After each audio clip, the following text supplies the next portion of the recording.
Happy New Year! Welcome into 2026. How many of you already been saying 2025? Yeah, we get the month or two of that getting used to saying 2026 has arrived.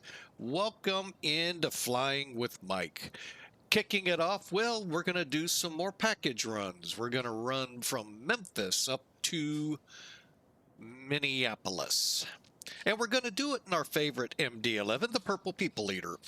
The original Federal Express, I believe the original paint scheme. Interesting look to it, but it would eventually become, as you see on the tail, FedEx. So welcome in. We are online VATSIM. Hey, Pratt PT6, Happy New Year, or Moo Year, as you put it. I know, typo. But hey, jamming along. That's what that song was all about. Getting you all in the groove for the new year.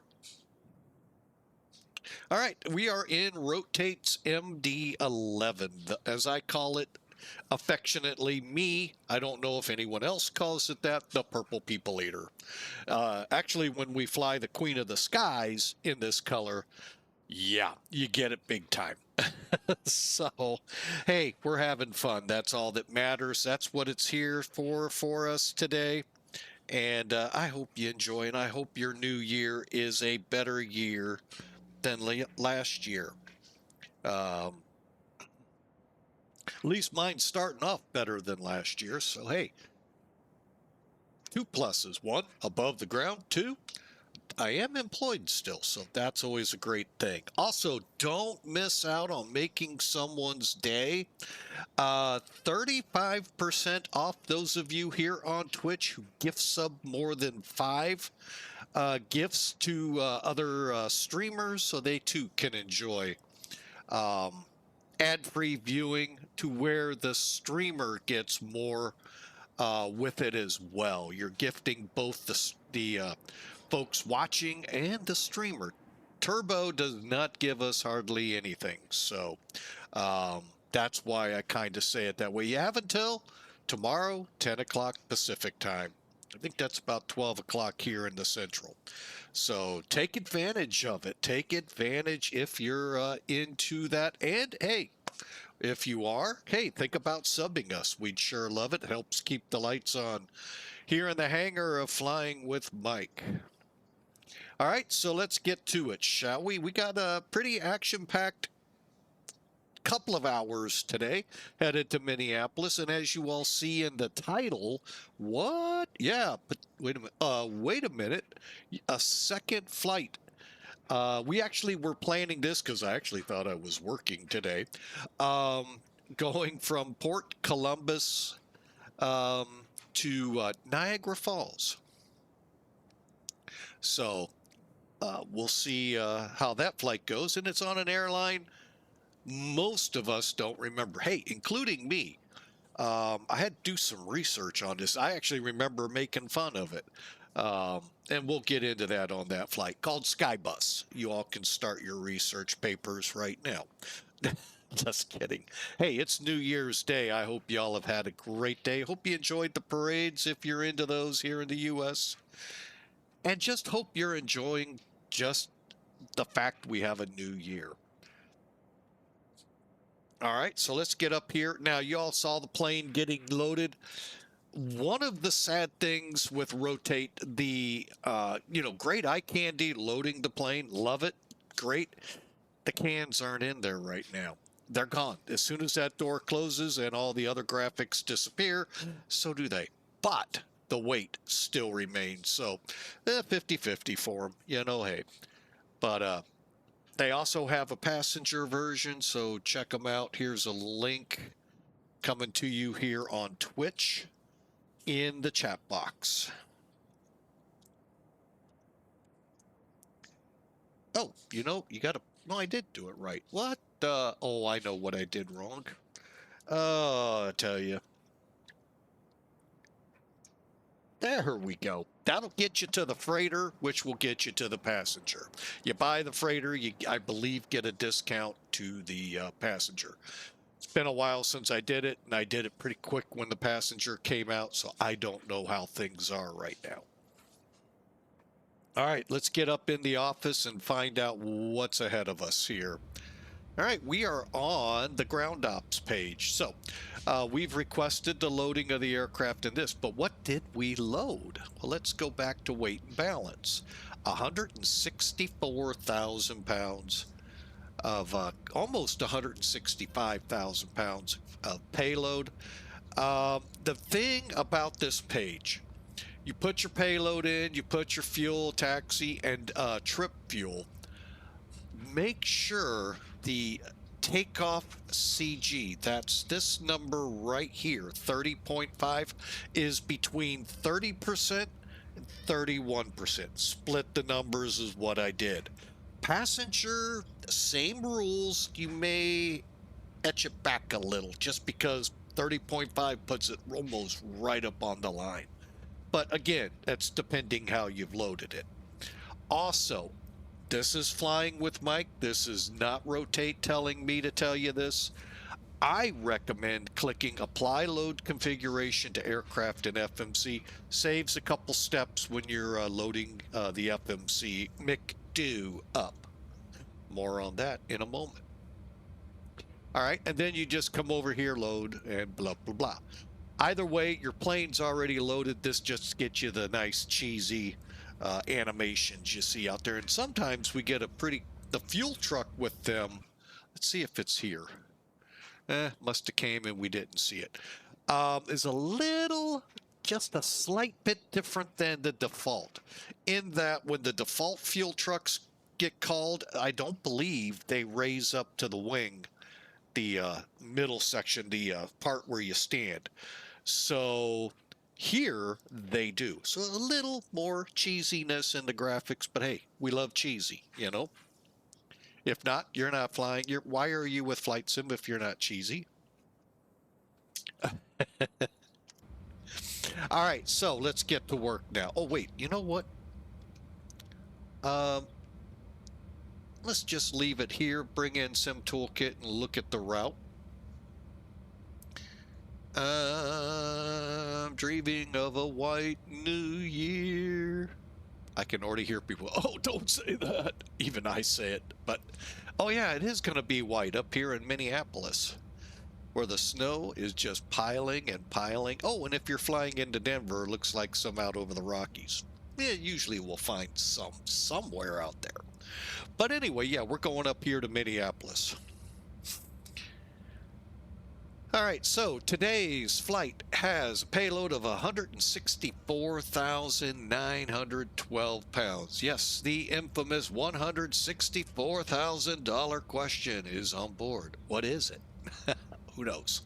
Block fuel, almost 55,000 pounds. We've got 17 FedEx employees for some reason want to go up to Minneapolis, probably to play in the snow. Who knows? But that'll put a cargo load on us of 162,000. 18 right, probably now thinking 18 center out of here in Memphis. Up there in Minneapolis. Oh, excuse me. Runway 30 left appears to be the runway in use. We'll find out. You can read the route there, and you know what? I'll make it a little easier on you. Those of you on Twitch, there you go. It's in the chat box. All right, cost index 90, and we're only going up to 30,000. That tells me winds, and winds aloft for this flight look like ickiness, 308 at 93 knots, a pretty hefty headwind. Hence probably why dispatch had kind of stay low, kind of, sort of. So, all right, let's take a look at the weather. Here in Memphis seems to look super tranquil. Right now, temperature 60 degrees, winds out of the west, 270 at Niner. And you can see just a beautiful, who knows, maybe we'll do 27. Possibility. Anyway, so there you have it. Up in the icebox, Minneapolis. Winds are 203. It's light snow, broken at 4,700, overcast 7,000. Minus 13 degrees Celsius, folks. That's just barely above zero. 8. Oh, okay, we'll be fair and we'll give you a degree, folks. You can feel warmer up there. It's 9. And you know, those folks up there are so used to it. This is a heat wave probably to them. Please don't hit me with those frying pans.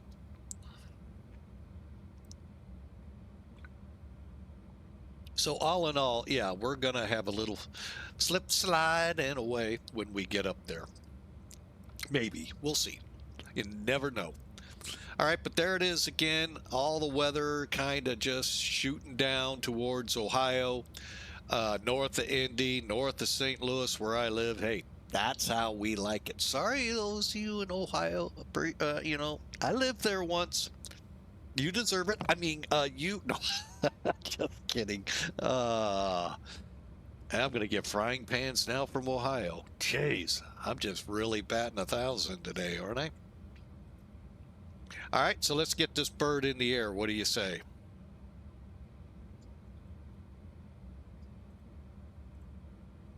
If I would click the right button, there we go. All right, let's go. We've got the EFB loaded up. Again, remember, I highly recommend this being clicked, so that way you'll skip a step we're about to get into here in a couple of minutes with the McDo. Why do I call it McDo? You're going to find out this is more Airbus looking than a Boeing. Well, it isn't a Boeing. It's a McDonnell Douglas product. They inherited it with the buyout of McDonnell Douglas in the 90s, I think it was. Anyway, it doesn't matter when. So this airplane took on a lot of characteristics similar to an Airbus type aircraft, as you will see here even more in the upcoming minutes. All right, so let's get going here. Now, Rotate provides a phenomenal tutorial for you to read and use. I highly recommend it, first-time users. The passenger version uses the same one, just realize you're putting people instead of boxes on the plane. Very good. For sure, the passenger comes with this checklist. Hang on, let me find it. Toggle. Aircraft. And what did I do? Hang on, I did something. Oh, wait a minute. Where'd it go?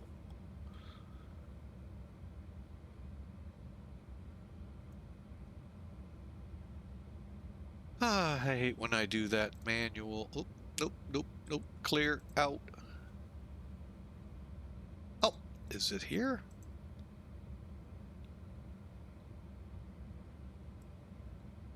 Well, anyway, there is a really good checklist. If you can't find it in the aircraft, look for it on the ORC forums. Really good. Really. I mean, when I first went through it, I realized a couple of things. One, how Airbus this aircraft is, and two, that made it easy. And two, just those limitations, the 30.5 or 30 to 31% Mac and all of that. So check it out. Really, it's called the MD-11 QRF checklist. All right. So we start off with loading the plane, and I recommend your first flight, follow the numbers they have, maybe the first 2 flights till you get the aircraft itself, if you're just not an Airbus flyer, till you get under, you understand it really isn't as complex as people make it out to be. And then make up your own numbers, or let SimBrief make them up for you. I fly for FedEx Express Virtual, and they give me some great numbers to work with. So, and I highly recommend them if you want to join them. I've been with them. I think me and the guys that formed it figured close to 10 years. So, I mean, I just love it here. It's just a great bunch of people, not overbearing rules as some VAs that I do belong to have. And however, I can still have fun in that kind of world, but everyone can have fun when you can substitute aircraft, when you can fly the routes with any aircraft. You don't have to start off in the little po-bunk Caravan. You can start right off in the MD-11 or 777 and just have a great time. Check them out there. FedEx, FD, what was it? FDXVA.org. And we'd love to have you aboard. I know that much. All right, so let's do this by the numbers. So we've done our cockpit prep. Well, not completely. I just noticed one step I did not do. Weather off, weather radar off. By the way, these were working. Now, they may not be true to form the 3D that X-Plane said when 3.0 came out, but these are actually working, but you really had to have storms to see them. Hopefully Rotate has an update coming to address the 3.0 stuff. Okay, let's just kind of pan down spoilers. Again, watch this. How many of you out there are Airbusers? Oh, look at that. You pull it up to down to arm. Yeah, I told you, you're really gonna shake your head and go, boy, it is pretty close to Airbus. Yeah, very is. We'll deal with dial-a-flap in a few. So anyway, let's get back up here. So the batteries are on, otherwise you would not see the lights. Let's get the engine and APU test checked. This is kind of comical when you think about it. Engine 1, fire. Engine 2, fire. Engine 3, fire. Engine 1, Of the items lit up, what wasn't mentioned? Engine 2, fire. Engine 3, fire. Engine 1, fire. That's right, the APU, the APU. There was no mention of it. I find that interesting, but we're going to go ahead and start it anyway. All right, and you can start it here or right above it there. All right, and we're going to continue on while it's spooling. We can do our light check. Now, if you're into testing and seeing all of the good stuff that works, the annunciator light check is this black button right here below test. My first flight took me about 2 minutes, 3 minutes to find it. I actually had to go into the actual tutorial down, really look at where they were pointing at, and I finally found it. You will probably go, oh, I just found it.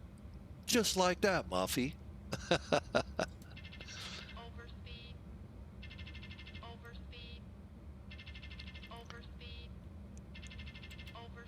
Okay, there's that check. Annunciator lights checked. Cockpit lighting I've got pretty well squared away. We're waiting on the APU to come up saying on and available. Actually, I think it goes on automatically. I got to remember. We haven't flown this in a couple of weeks, so. And then we'll get the IRS aligning. We all would love to. See how it says available? Click on it. Now, come down to the air system. Click on it. Give it a couple seconds and all the lights will go dark. Another Airbus thing. Dark switches panel switches are where they need to be. You didn't know you were flying an Airbus 11, did you?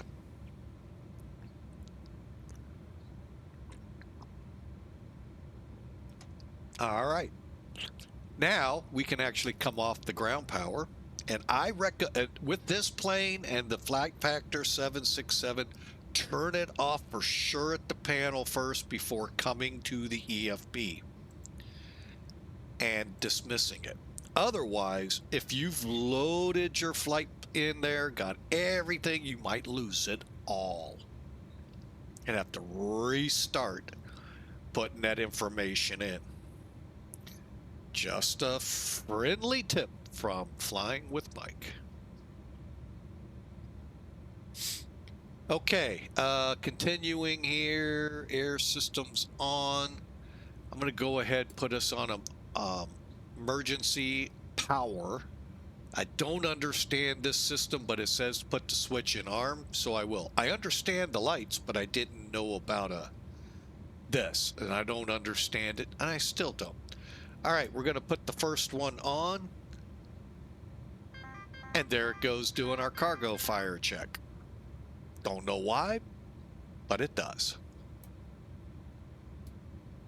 CVR test. You can barely see probably the needle moving. All right, let's get back down here and see what we need to do. All right, McDo time. I mean, FMS time. No, it's McDo. No. Yeah, you even look in the checklist. It says initialize FMS setup McDo to initialize IRS. Look at it carefully. I'll even zoom in. Welcome to an Airbus McDo. Only difference is this switch right here. They don't have takeoff approach. It's all done on the perf page. But yeah, isn't that kind of cool? It's now you thought it was so complicated, those of you that fly Airbuses. Well, at least this part is. Now, the actual flying of the plane, that does get a little, can get a little tricky. All right, I'm going to double check, but I'm pretty sure we do not have a parking coordinates for FedEx. That's sad, but I got a feeling. Yeah, just parking gates. Okay, that's what I thought. Down below in the terminal, not in the cargo area. All right, so let's put in our company route. We're going from KMEM to KMSP.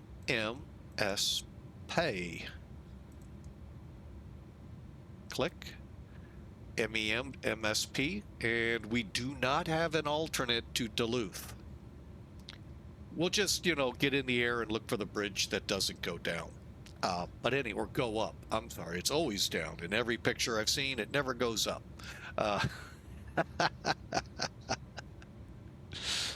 But anyway, we are FedEx. Actually, I'm going to put the real world FedEx number in here.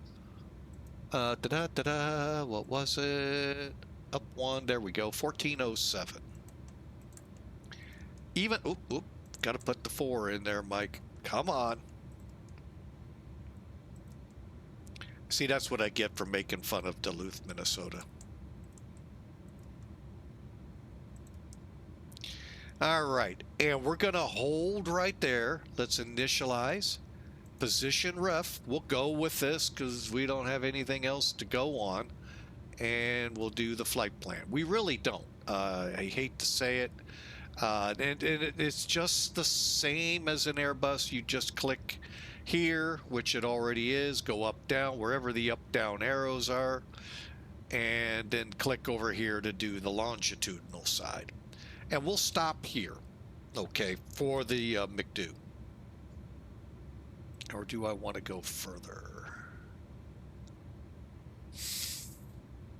Nope, that's good for now. All right, now, for those of you into the realism world like me, go ahead, uncover the hydraulic press test button. It'll go to test, then cover it. Why?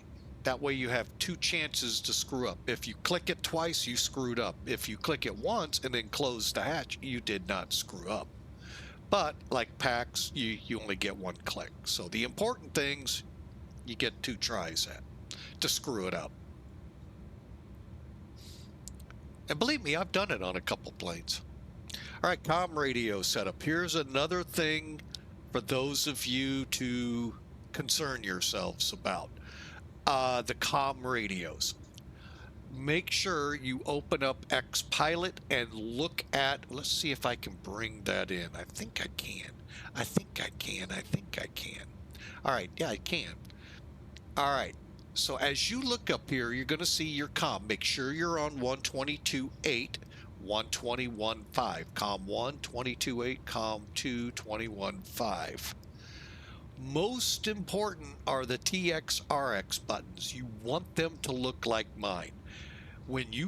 If yours is like mine and you start it, there will be no, the RX will look just like COM2's TX, not bright.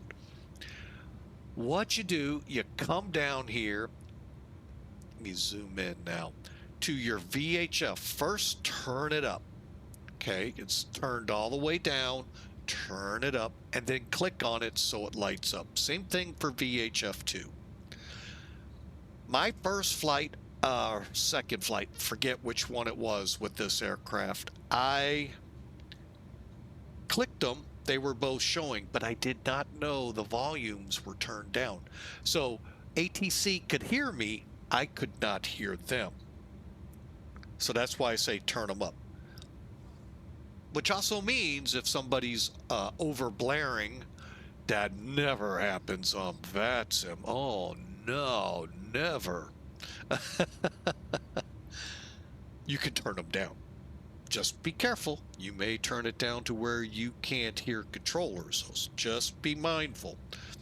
And you could do that with VHF2.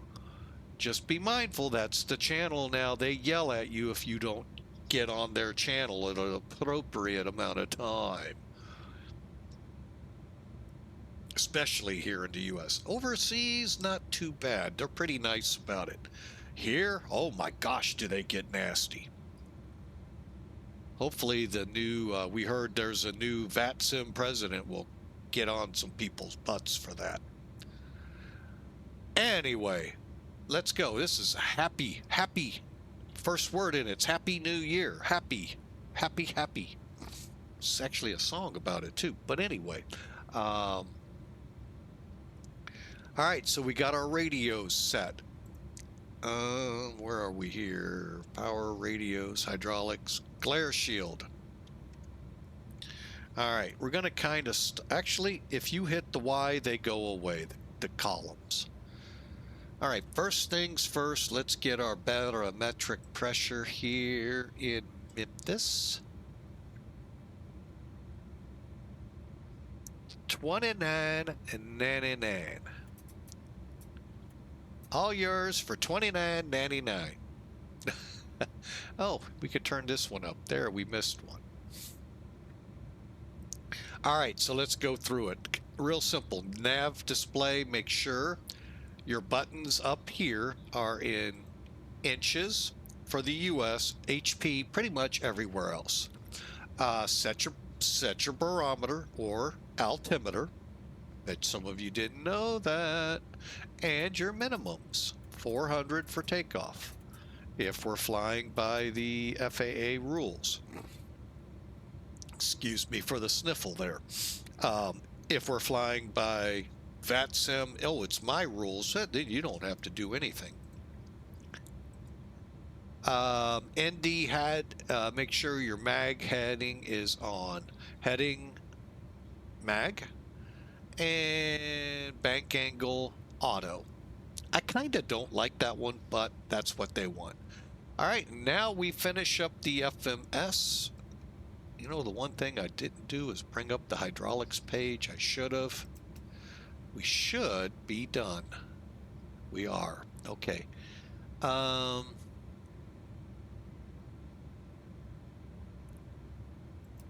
now, I'm going to put it on engine. And there we go. See how on engine you have your engines plus your APU. It's an engine. Go figure. That was actually an interesting thing. I like that with McDonnell Douglas, that they put the APU on the engine page instead of its own. Okay, so now we're going to finish up the, oh yeah, I know something I could have done before, but we'll do it now. Finish up the McDo. Okay, so we are on the init page. So we got our flight number. Cruise, we said would be flight level 300. Now, if you're, say, taking this plane where you'll have step climbs, and if you look at your route, you would see them. Let's just throw one in for the heck of it, just between me and you, not in the McDo. From here to St. Louis, let's say we get 30,000, and then you see a slash in speed, and then F320. Put that in here. Especially if you're like going to Europe or the Pacific, you're gonna have step climbs. Put them in. It's gonna make the changes in the aircraft so you can make sure you have all the fuel you need. You may not see anything, but it's gonna make changes in what your fuel requirement is. So, and it should have been done correctly with SimBrief. Not saying it always is.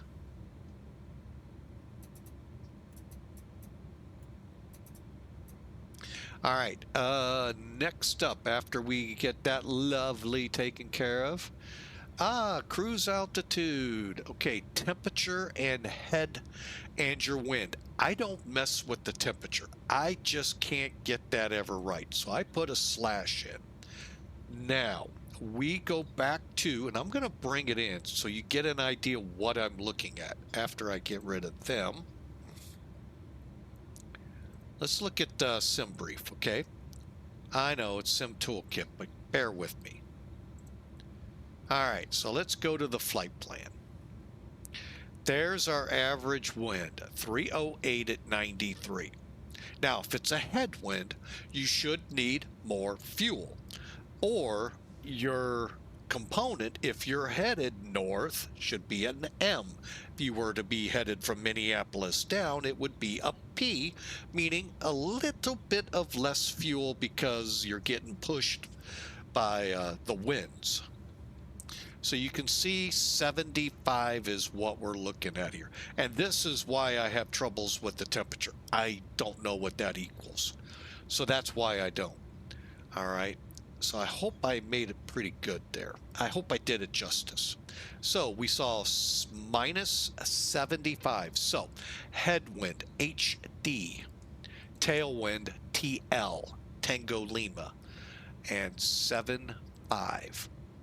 And again, this just helps the computer to tell you how much fuel it predicts you should have, and do you have it? All right. Our cost index is next. Yeah, cost index goes here. We said, is it going to come up 90? Thank you. It did come up easy. And that'll give us our maximum we can climb up to. Optimal, maximum. Okay. And now we get into the fun part. Well, not yet. Temperature, cost index. All right. So, page 2, which, as you can see, just use the arrow. Put you on page 2. And I recommend clicking it, because we're going to go over here to McDo. Click weight and balance. Now, if you had not clicked this button here, the big bold numbers would have to be clicked on to get those numbers. That's why I recommend. Real quick look, takeoff gross matches. 0 fuel weight matches, fuel matches, and our takeoff CG matches. You know, that's all I look at there. Let's go to maps because we're pretty well done with that page. All right, now I'm going to zoom in a little because guess where we're headed next? That's right, we're putting a flight plan together. I'm going to bring charts in to help us.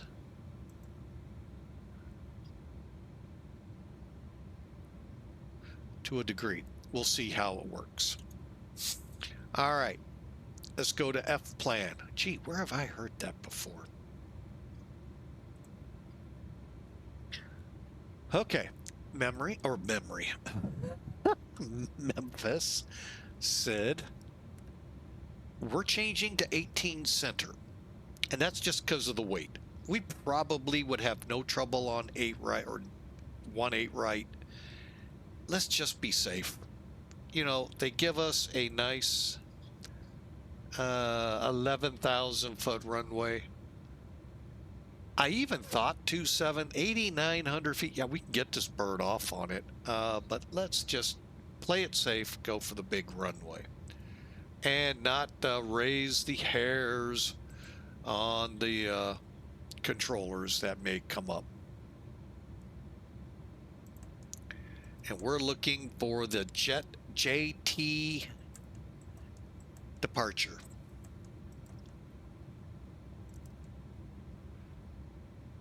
Okay, and where's transitions? Is it O date on this one? O date it is. Go. All right, and just like that, you insert it, and boom, we're up and going. All right, so let's look at it real quick. I'm not gonna, cycle through it too much. Cheeto. I can't read that. Mudo, Gasset, Emacs. Then we're off to Houston, JT, and ODAT. Okay. Then we're direct STL. Direct Iowa City. Direct Minso. And there's where we start our next Bloom arrival to 30 left.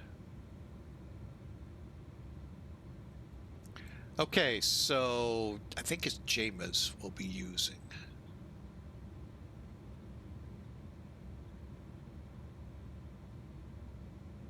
Actually, don't know. Let's find out. So, what we've got to do now is figure out, is it, I think it is going to be Hampton. Okay. So, we'll select 30 left, Hampton. Pretty simple, huh? And then we'll go up to double M and then N. All right, so how do we do that over here? Keep going up. MSP star. We said looking for the I30 left. For that one, we're transitioning Hampton, right? Okay. Over here, Blue M. Transition Menso. Let's go back. I'm pretty sure Menso.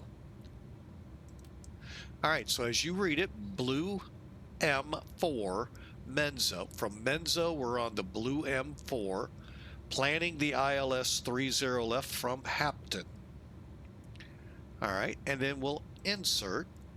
Just like in Airbus, it doesn't go back to the beginning. So we're going to pull up that real quick. Whoop, wrong one. Where'd it go? There it is. Kicker, Opie, Lazy, Bluem, Hammer, Farbo, Norfield,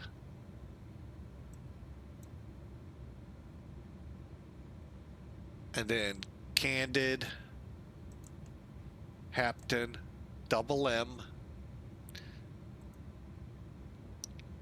on to Abez,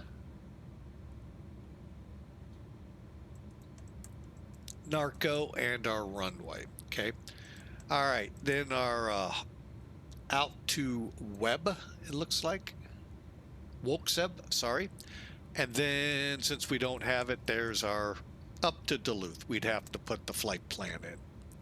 All right, that's it. Now we go to Navrad. Looks good. I'd say perf, not going to help us. So let's go to takeoff approach.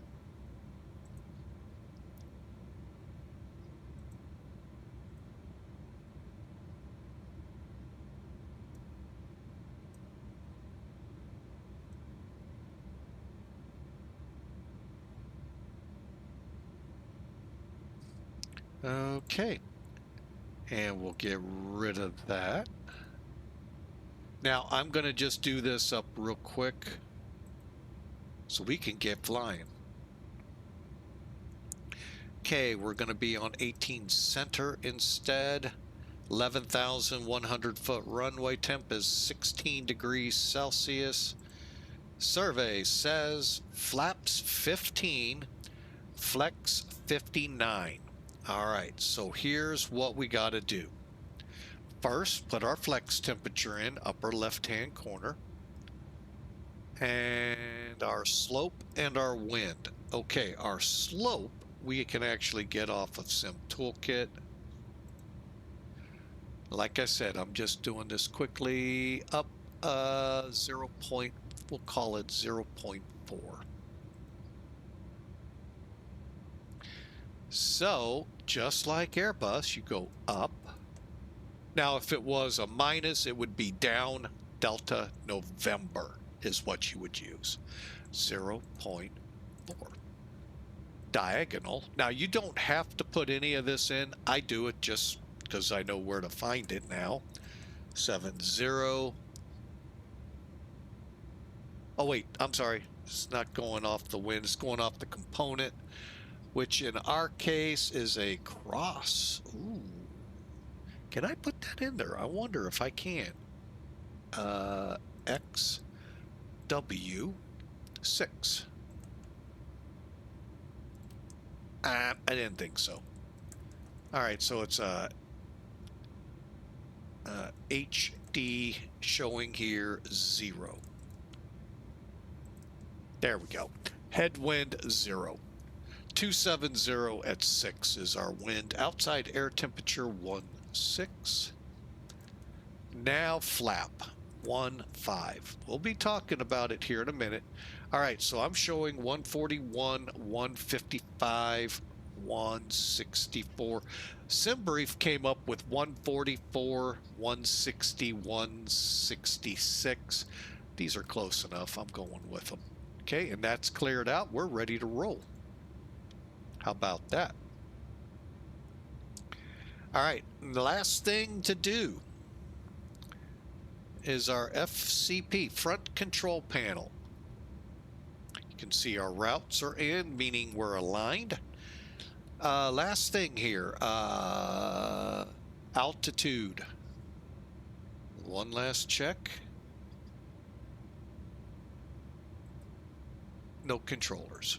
Okay, so we're going to 30,000.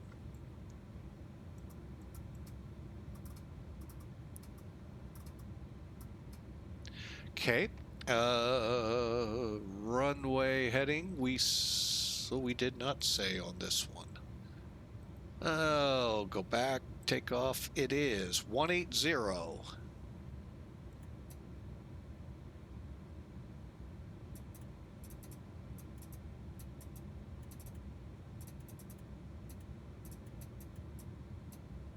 Okay, and we'll keep 250 as our max for now. And okay, so both cockpit or captain and first officer, we need to click traffic data, VOR, VOR, and we're good for now.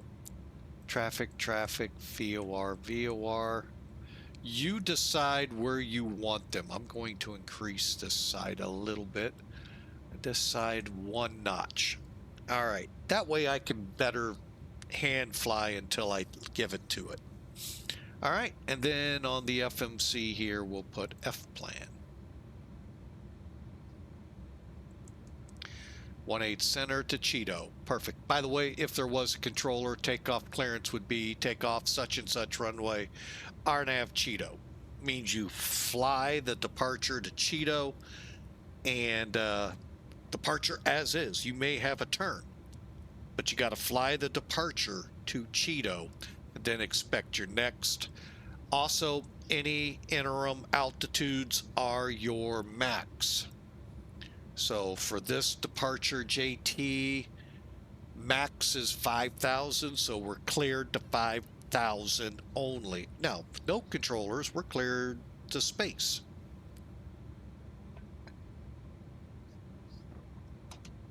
All right, let me just look over here. Does everything look good? Yes. All right, we are ready to go. Hope you are. Hope that wasn't too fast. If not, go back. You can slow, pause, go with it as you want. Okay, let's get on here and see what is up. Ground ops. Close, close, close, close.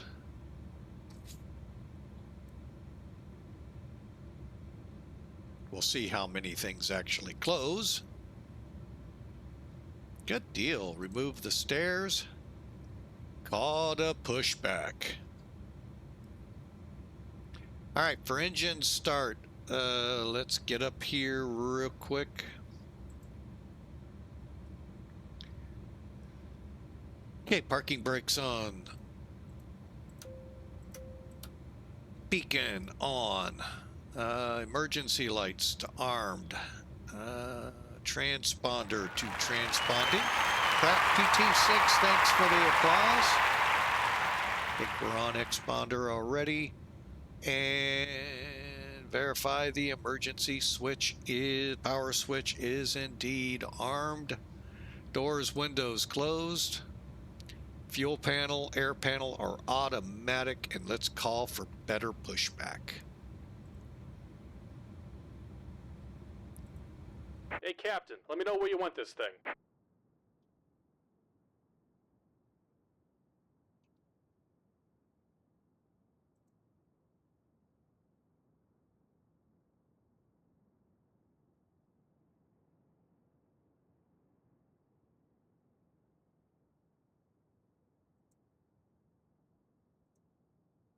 Great news, Captain. Your tow's coming.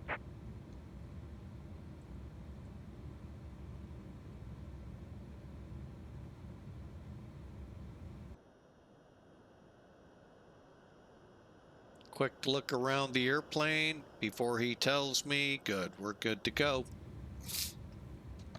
Hope you all are. Get yourselves ready. All right. Looks like Going the to doors and Snow hatches are Bunny closed, country. We're ready to connect. Okay, aux pump on.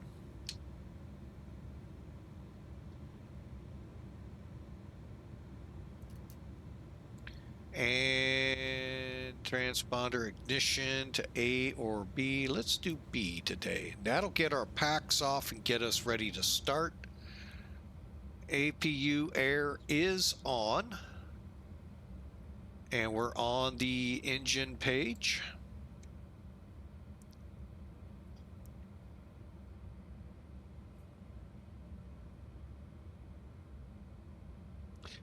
Now with this plane, I recommend clicking, for me at least, I have to click the switch to release the brakes. Welcome aboard, Captain. Tow's connected, bypass pins inserted. Go ahead and kill the parking brake when you're ready to go.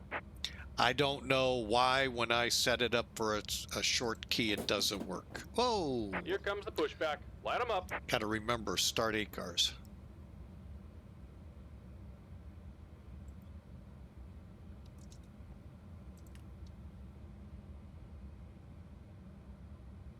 This is an airline you can start ACARS while you're moving, but I'm gonna wait, get stopped, and then do it.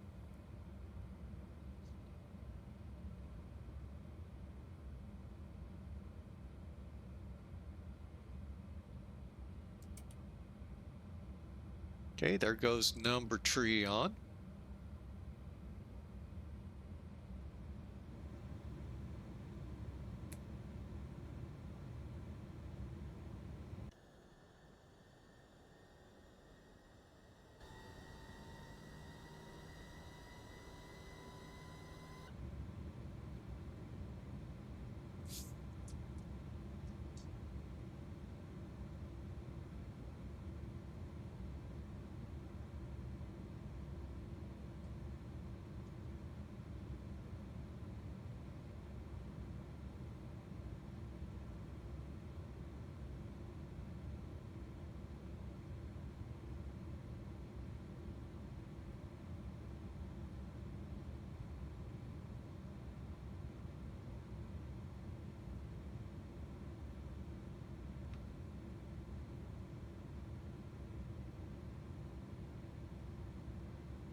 Just about done here. Go ahead and set your parking brake.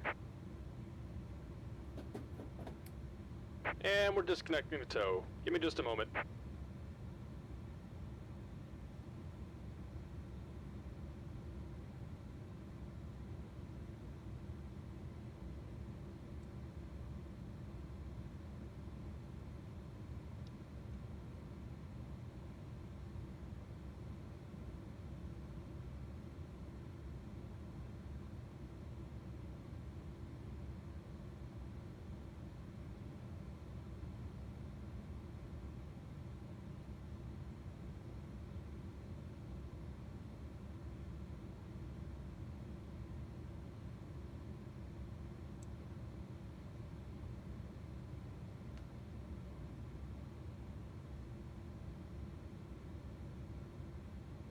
All right, we got 8 cars running now.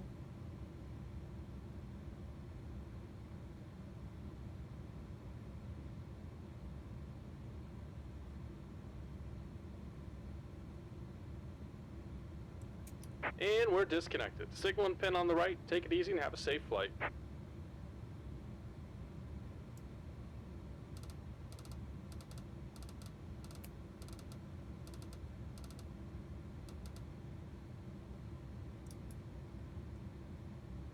All right, thanks for the pushback. Well, I thought I had something that went that way.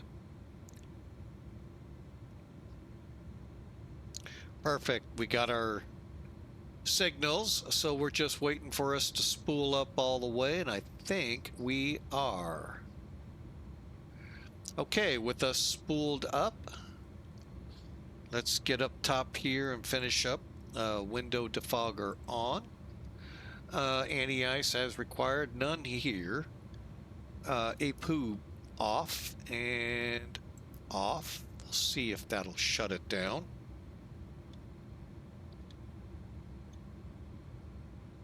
Appears to be, but we'll see. Hydraulics and config now. All right, so.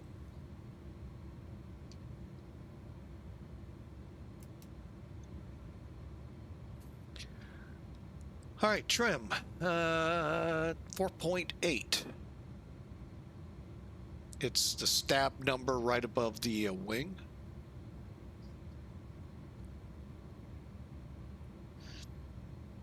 And then let's do our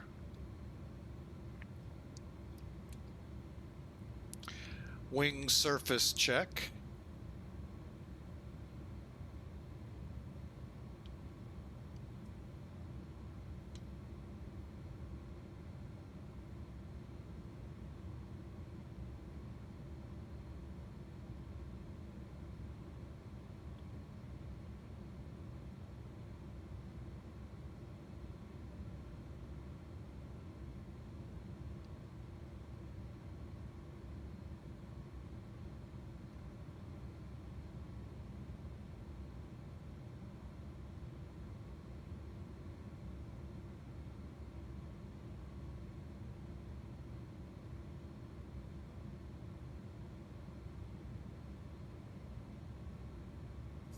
All right, time to talk about it. Dial a flap. Yeah, no, it sounds like a 1-800 commercial, doesn't it? But no, seriously, it's not. It is how you set flaps in an MD-11. Bear with me a second while I get some screens orientated here. Basically, what you're going to do, no, you're not going to call 1-800 dial a flap, although it wouldn't surprise me if anyone did. I think that's a hilarious name, but basically what it means is over here where you see flap TO select, select it. Now, as you can tell, the needle's a little below 1.5, but I think from the pilot's angle, it'll look pretty accurate. So then we'll go to slats to 15 degrees. Mind you, that's how it's set when you land also. So you're going to go 15 to 28. So just be ready for that. Take off. But again, it's 1-800 dial a flap, 1-800 dial a flap. Gotta perpetuate the myth. Come on. All right, flaps, spoilers. Okay, spoilers we already mentioned. Welcome to Airbus. Pull them up. You just don't get the little cute white line. Thought it was red. Huh. Anyway, flight controls check, state trim set, auto brake is set, and takeoff data. You'll do this actually a couple times. And they are good. And they are confirmed. Let's get going.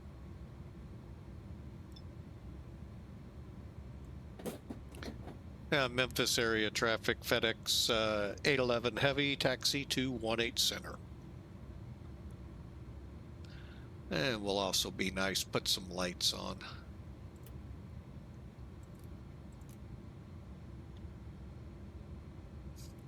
All right, before takeoff checks. All right, takeoff data, one more time, check it.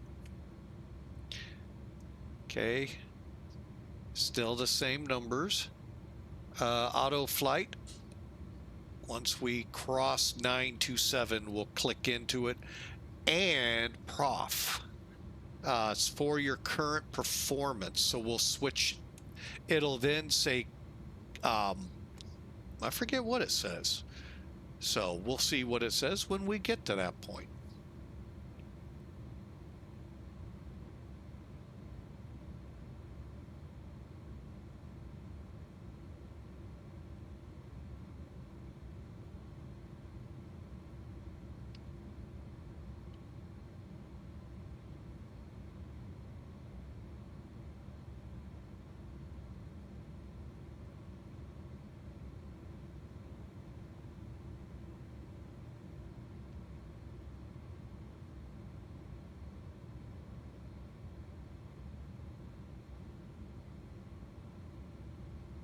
All right, so we are taxiing out to 18 Center.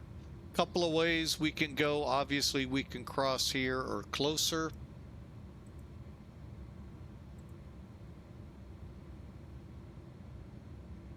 Actually, yeah, we'll go up to the next one. That'll get us pretty close to just about on it.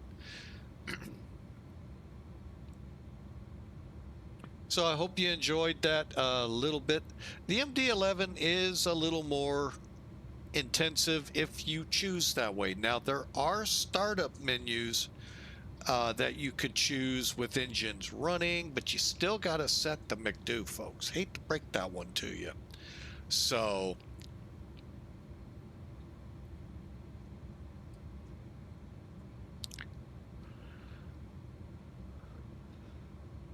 I should have gone 2.7, dang it.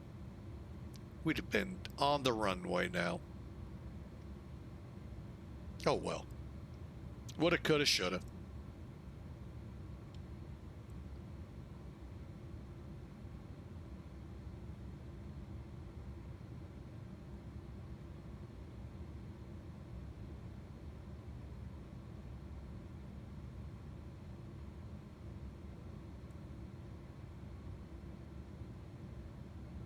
Okay, and we'll take the diagonal taxiway of Bravo to hold short. And then we'll finish up our checks and get going.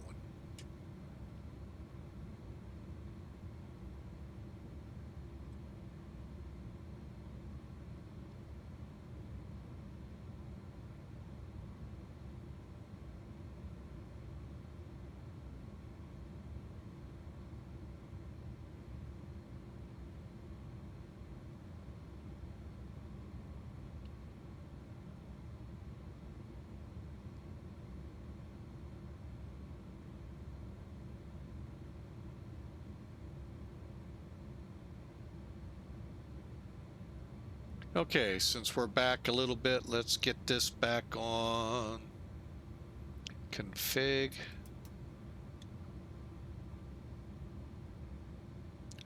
Back on engine, my bad. All right.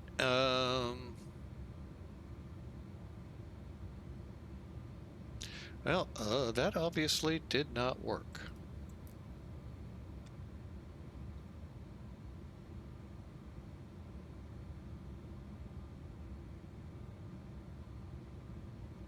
Okay, auto flight, prof.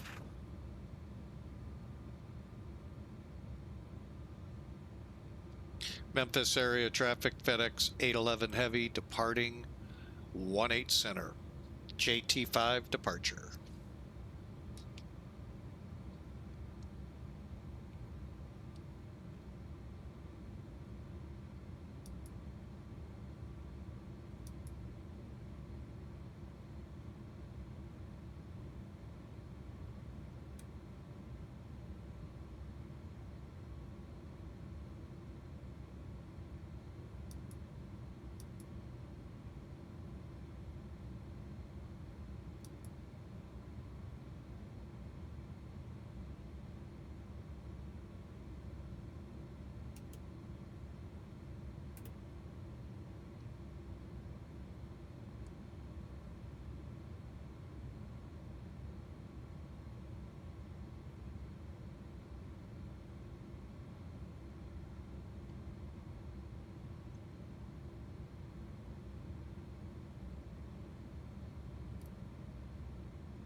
Here we go.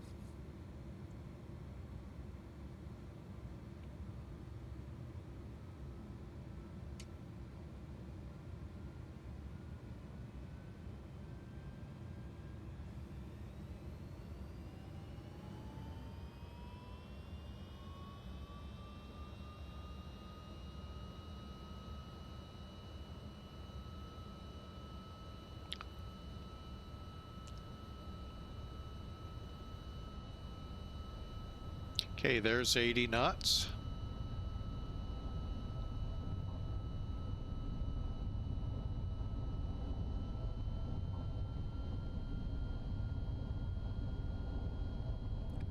V1. Rotate.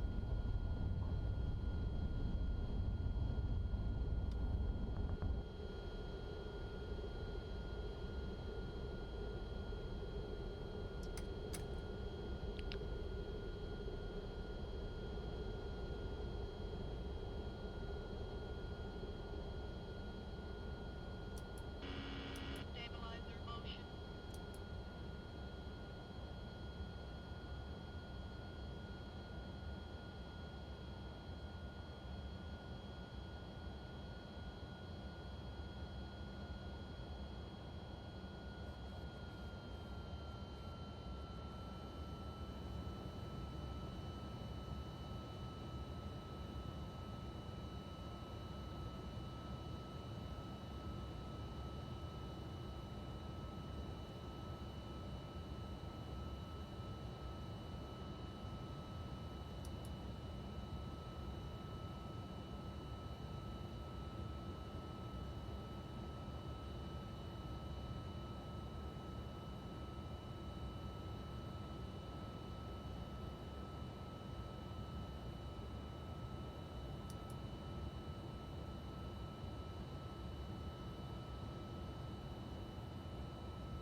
All right, we're on our way.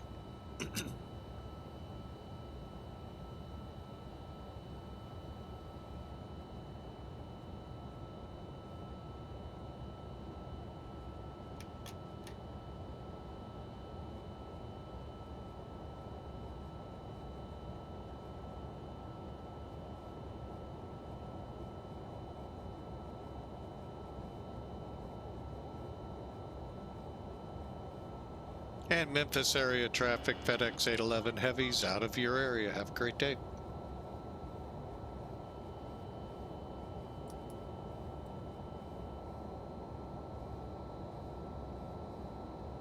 All right, we're off CTAF, back on Unicom, verified. And we're climbing out for 30,000 feet. Hope you enjoyed that. It can be a little longer. I've gotten a little bit able to not cut corners, but I can get around it a little bit quicker now. But I still like to follow that checklist. Okay, after takeoff, gears up, bore lights off, air panels and spoilers. Let me check something. Looks like the EPU may have actually stayed off this time.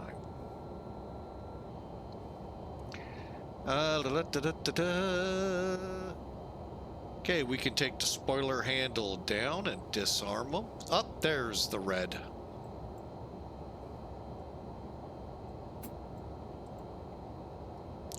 And let's check.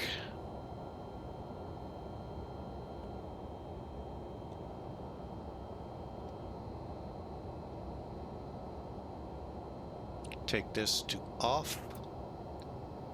And what else do we got? Hydraulic panels, auto, fuel panels, auto, EAD checked, and seatbelts to 10,000 feet, which we're at now.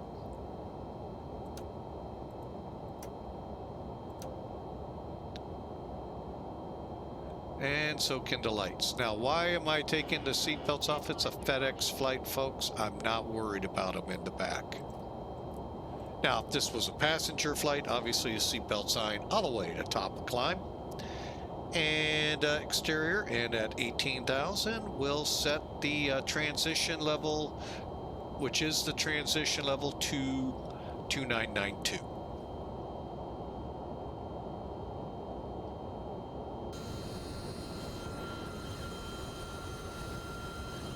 Now you see why I call it the Purple People Eater.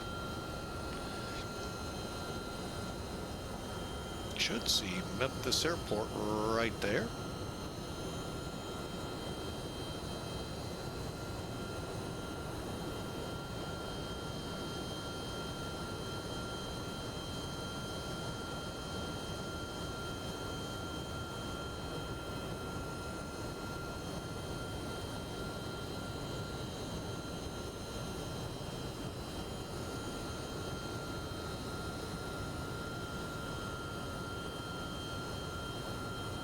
Now, real world, this is a sight to behold.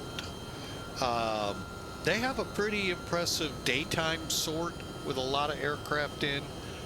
Nothing compares to their nighttime. I've heard in the order of several hundred flights in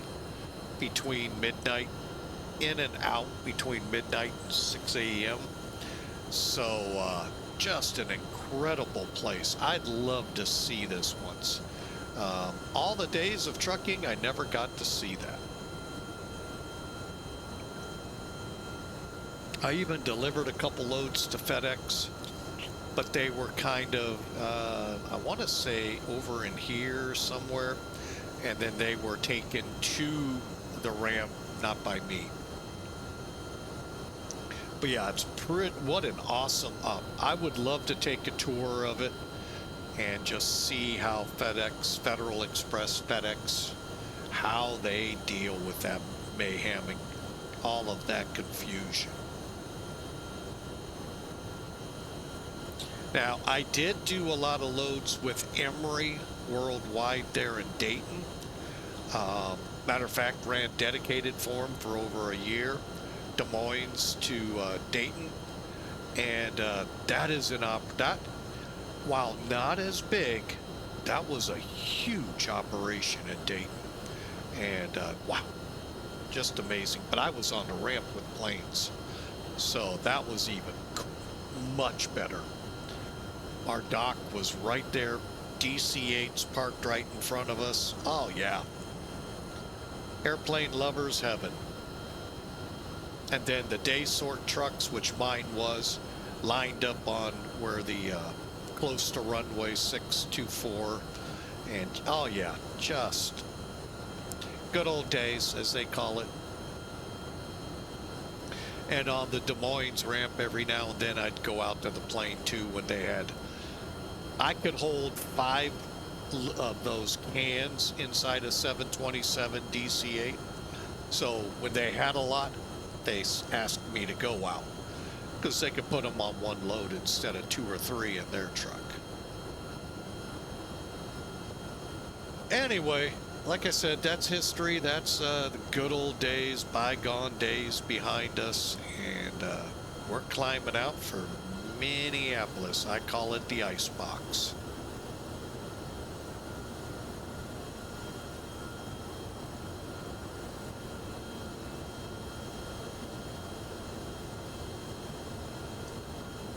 Below us, the Mississippi River. Can you spell it? Godspeed. How's it going, sir? Welcome in. Hopefully good news to report. Or did they say after the new year? Hey, new year started. You ought to, if they did, call them. Welcome aboard, sir. Glad to have you.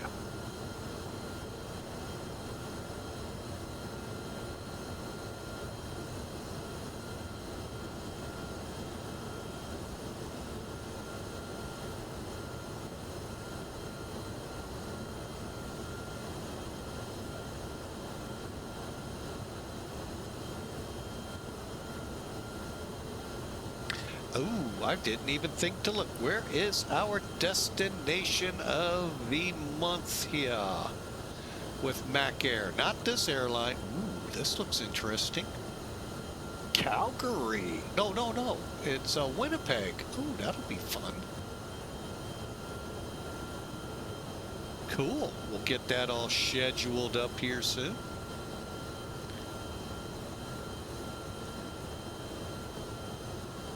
That is awesome. Hang on. Oh, you know, our friends have to do it.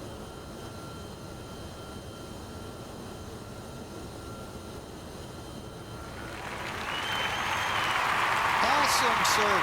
Glad to hear you got it. The onboarding process. Always a fun process with these companies.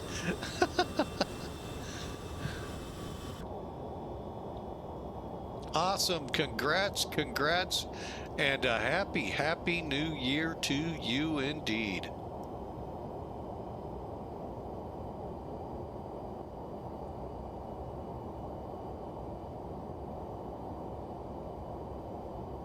Who said prayers aren't answered?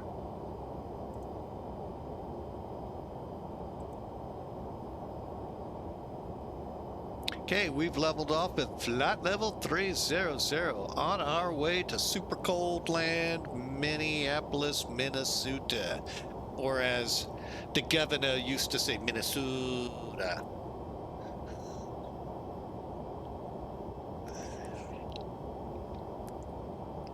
And we forgot to set. There we go.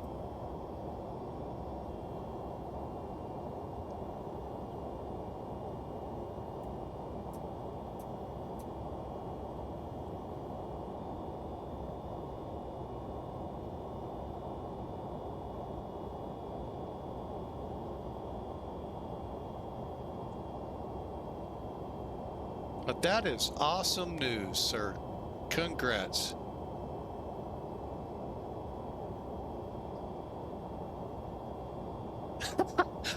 You notice they said you weren't allowed to sit in the captain's pedestal. I mean, chair. But that's awesome. Regional carrier, or is it a corporate setup?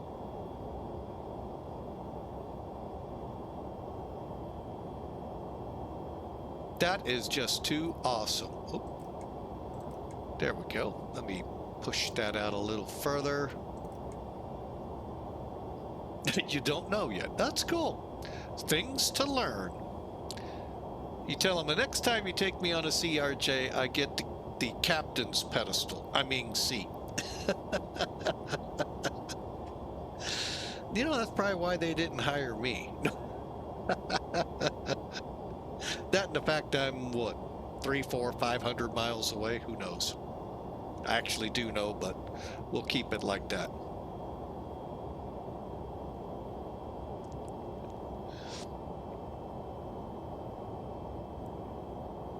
It's a route I used to drive quite a bit.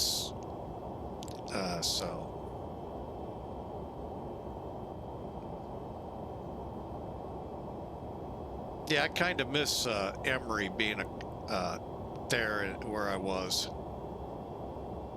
That was pretty cool. Just a shame their maintenance wasn't the greatest.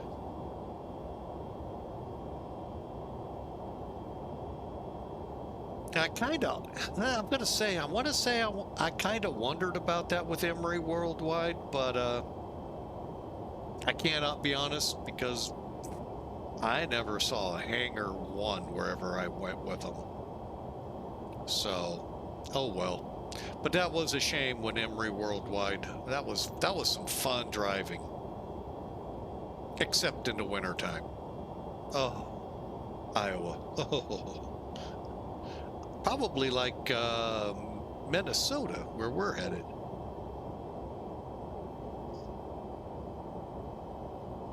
Well, very cool. New ID meaning the real ID, or are you talking about airport ID?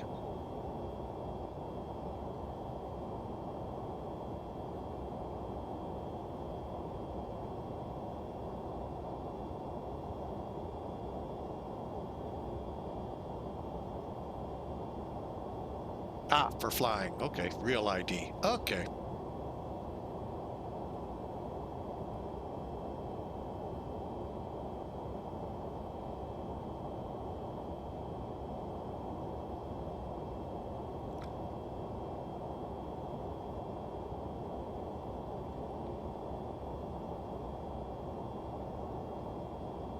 Well, and with the, oh, hang on a second. Before I go there, I already know I need to do something. Here we go.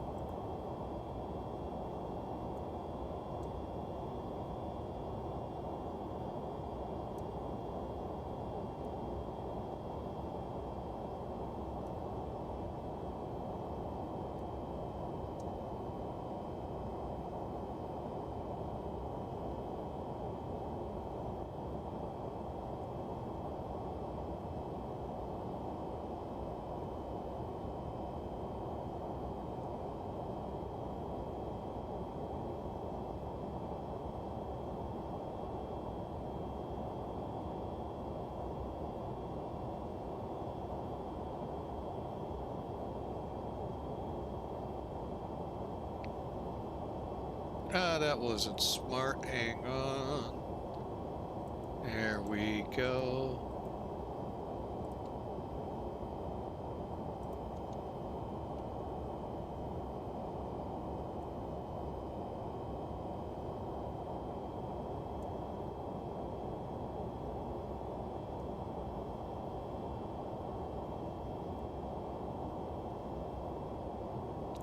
All right.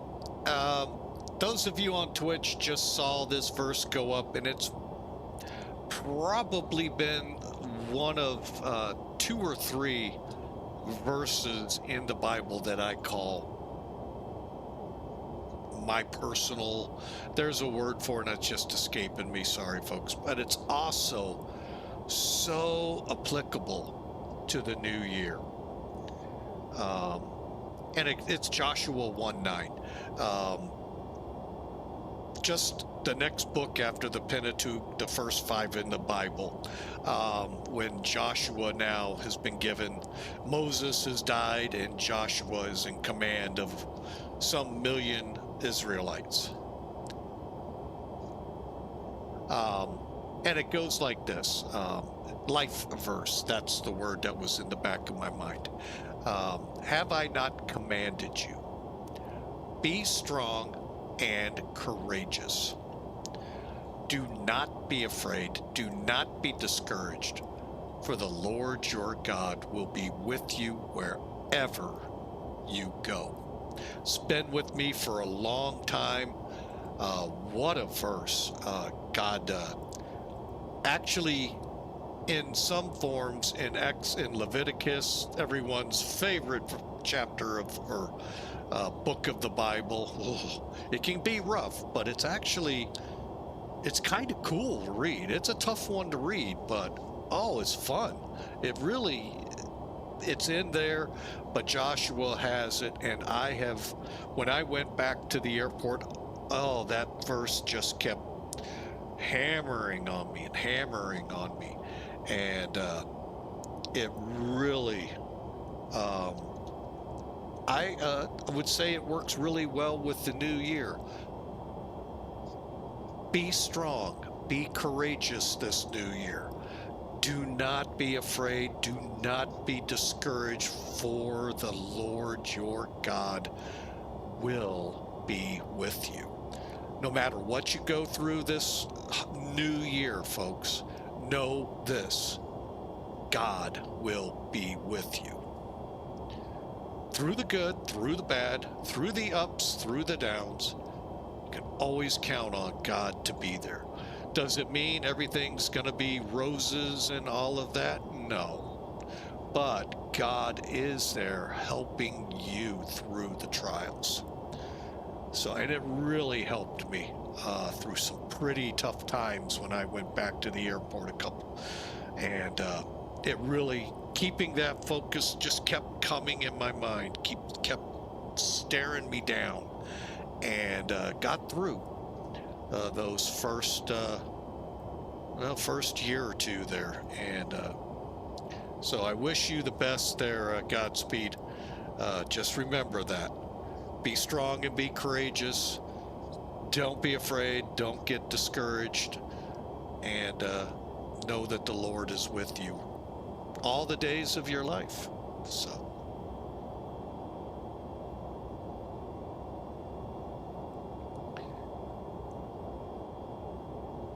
Right, we're approaching my territory, St. Louis. Well, at least St. Louis VOR, some 40 miles away from the house, but still, it's close by. So, and that'll be about the halfway-ish, little further, about the halfway point to Minnesota.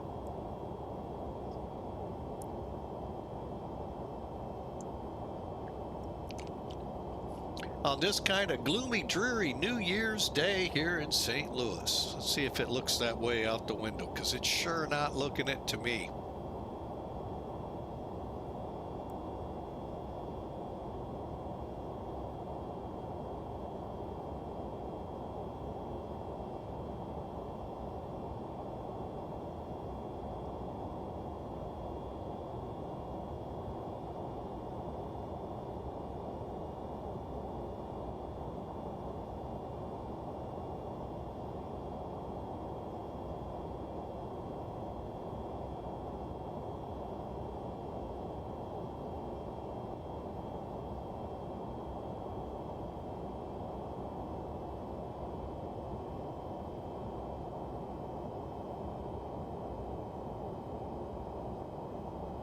All right. So again, hope your New Year's goes well. Hope your day is well, folks. Enjoy parades here in the U.S. Football, I guess, is on TV here soon. I'll be on the Law and Order channel watching reruns. They're more exciting than what's on the TV sport-wise.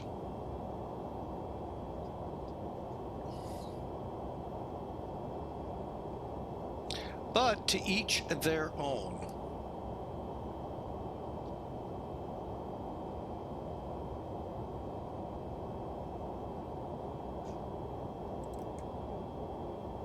Okay, we're coming up to Farmington, so we should start getting this overcast deck below us into view. Because like I said, I definitely can't see better than 5,000 feet above us. Oh, and look, somebody is above us. Who could that be?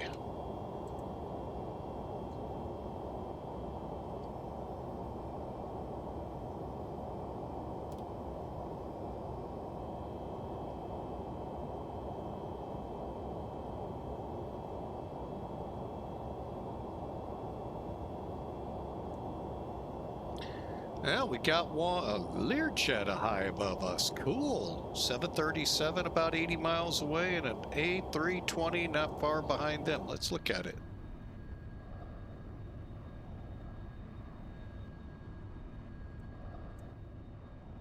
There's the 737. Airbus climbing away. And then we're back on us. Pretty cool. That's that ABC camera, a better camera, great job,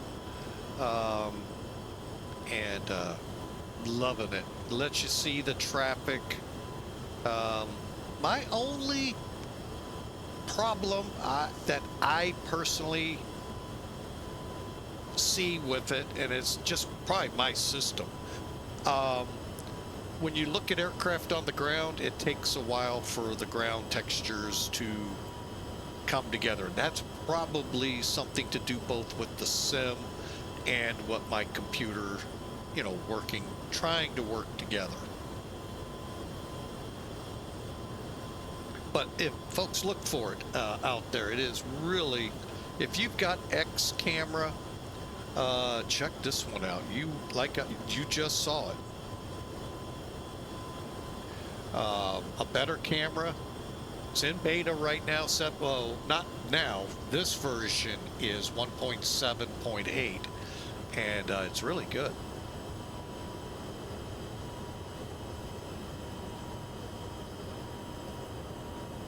Currently an A320, a 737, and a Learjet. So if they're not showing up on your TCAS, say you got a controller out there, he just told you traffic. I think the Learjets at our 10 to 11 for 20 miles, or in this case 30 miles, he's not going to show up. Well, you know what? I shouldn't say that. Let's try.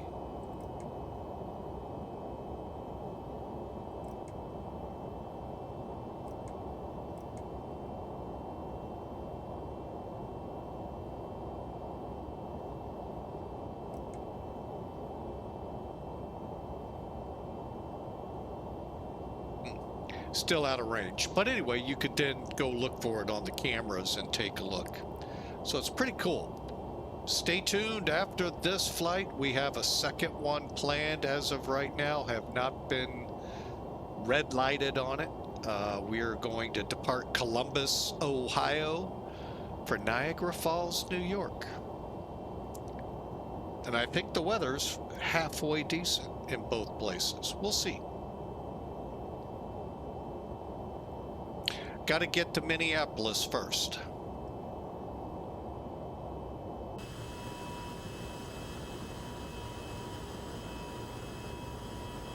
Yeah, there's our Learjet right there.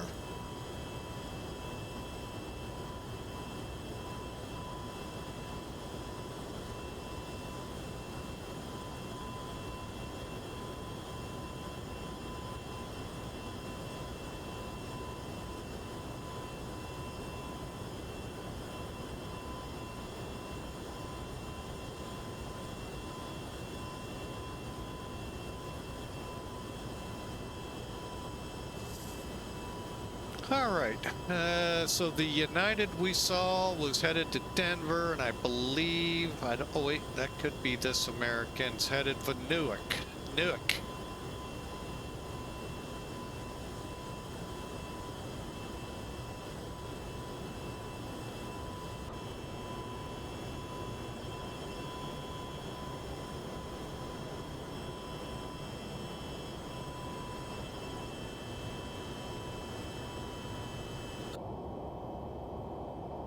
So, all right, well, I hope you enjoy the flight. We've got, what are we showing? About an hour to go. And we'll be in the Icebox Desktop Pilots Society. Happy New Year to you. Welcome aboard.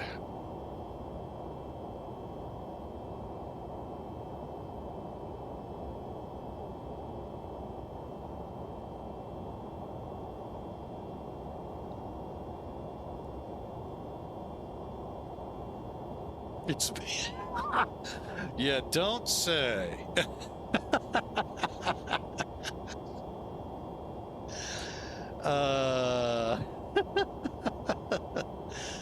In the land where the bridge never goes up or down. Hawker's out there too. Are you in the Learjet? No, you wouldn't be on VATSIM.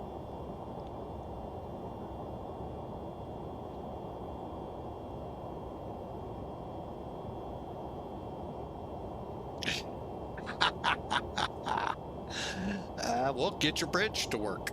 Anyway, well,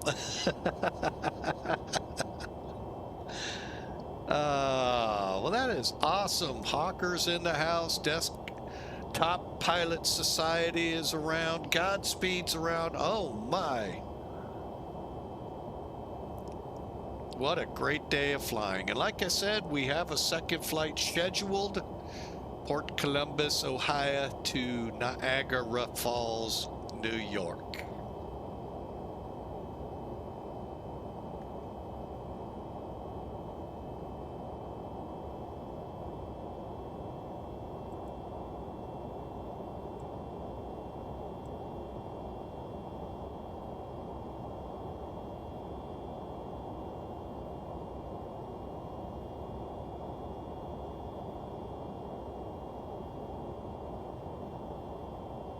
And there goes Hawker, hyping it up. Yes, yes. Hey, Hawker.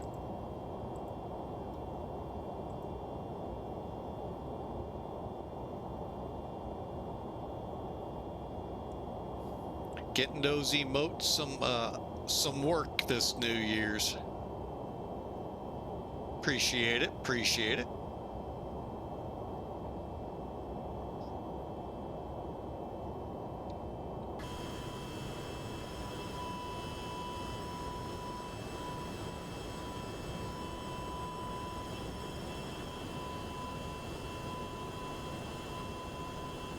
And like we've said, we are in the Purple People Eater Federal Express.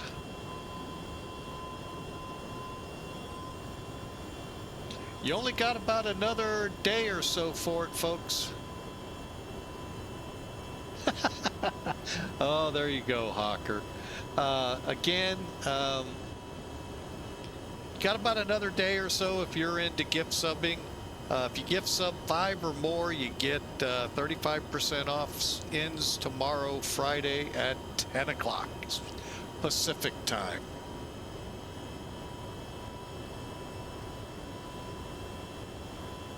Yep, well, it is an Airbus 11. You should know that by now. John Glenn or Rick, we're going to John and Glenn, Port Columbus, Mr. Godspeed. Flying your favorite airline, the one that nobody ever heard of, Skybus. Or very few remember, let's put it that way. We heard of it, we've just forgotten about it. One-year wonder child airline.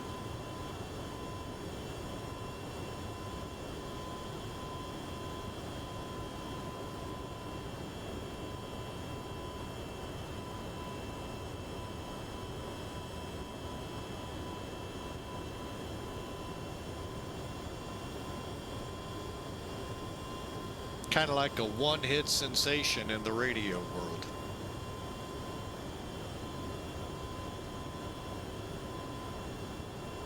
I can see everybody getting on Wiki. What's Skybus?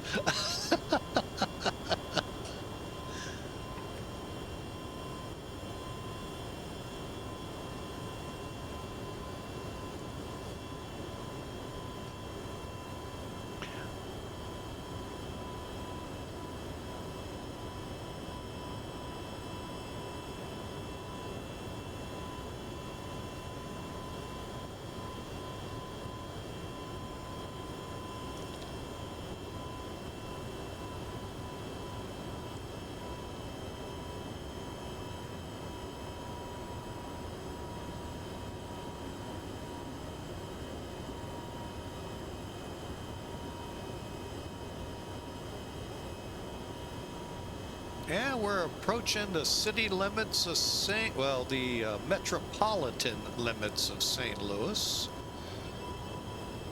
And there is clouds below us, so that's, I mean, par for the course. It is cloudy out there. So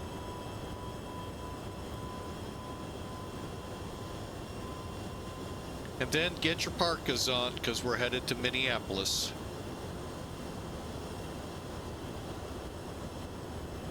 In the Airbus 11, otherwise known as a MD-11.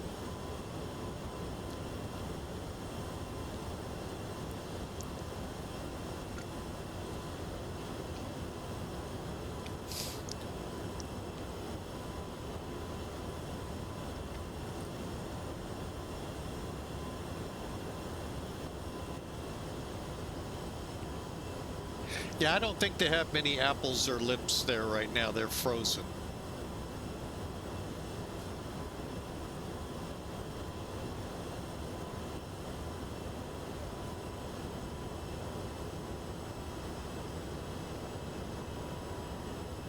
So it's just Minnie. And Minnie is probably frozen too.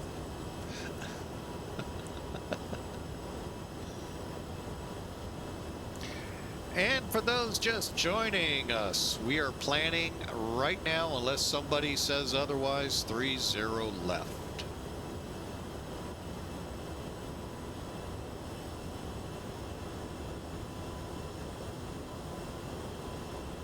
Okay, I appreciate that, Desktop Pilot Society.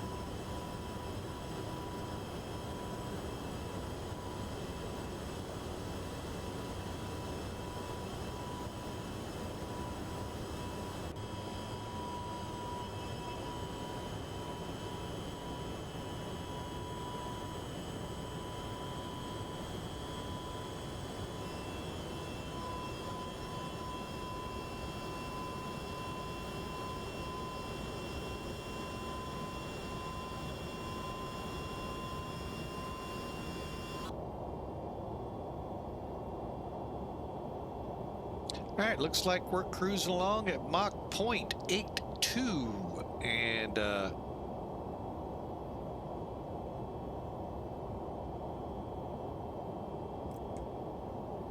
there we go. It's like, well, where'd my route go?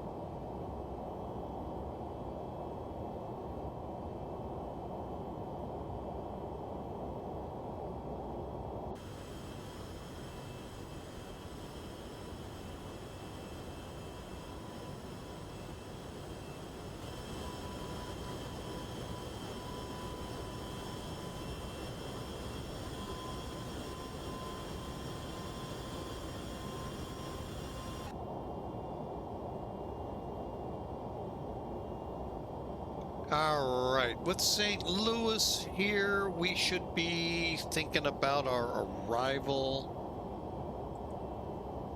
So let me go ahead, bring that up to y'all so you can get an idea what the game plan is for when we get there.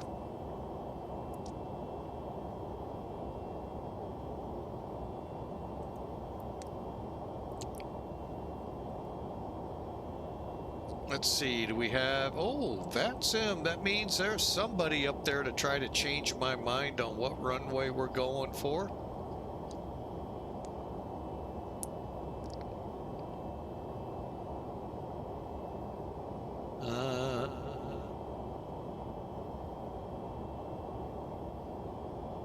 Okay, now I'm confused. Oh, arrival, here we go. All right, so ILS 30 left, 30 right in use. 30 left is 555. 30 right, 555. So braking action shouldn't be an issue. And runway 17 the same way, but we're not headed that way. Also, you can get a bit of the weather, 270 west wind at 5, overcast 4,100 feet, and it's only a brisk minus 12 degrees up there, so not bad, but we'll be landing on 30 left. Currently, this is information Kilo, 22 minutes old.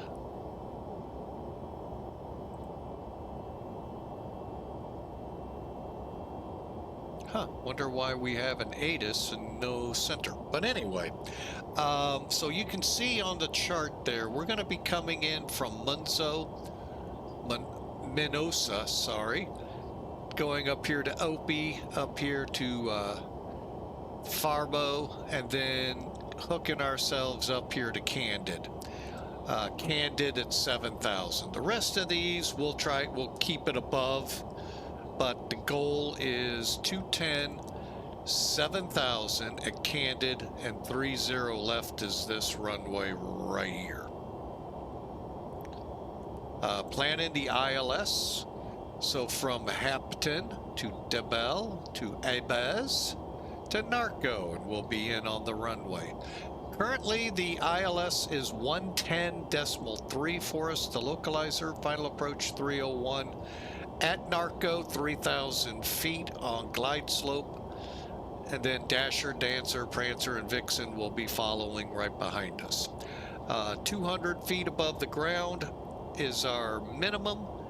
And missed approach is out to Woexba.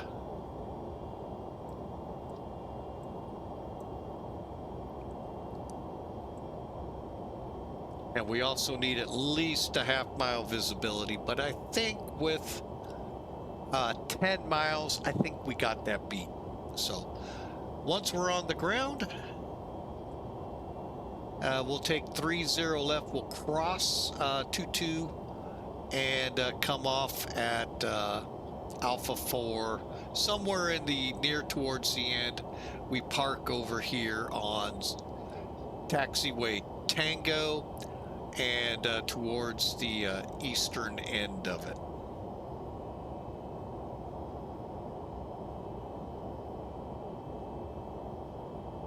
All right, there's our approach brief, brought to you by Flying with Mike.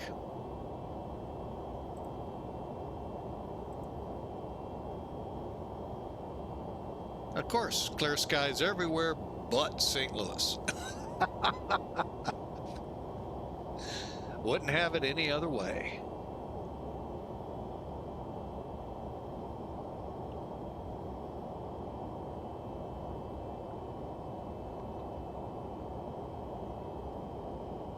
All right, also we are in X-Plane 12's 4.0. They called it a C-check in the Discord channels. We did pick up a new airport. We flew into it a couple days ago. Bilboa. I mean, aside from the terminal, I didn't really see much difference than our flight out the day before they released this thing, but it's always cool. We do have a planned flight to go from Bilboa to Salzburg, Austria, and they are the two European airports that they've updated here since the release of X-Plane 12. Dubai was another, well, and then there was Barra up in Scotland.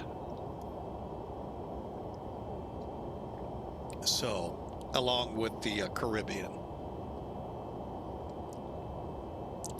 So, fun times ahead, and then we'll be flying the little old A319 from Port Columbus to Niagara Falls.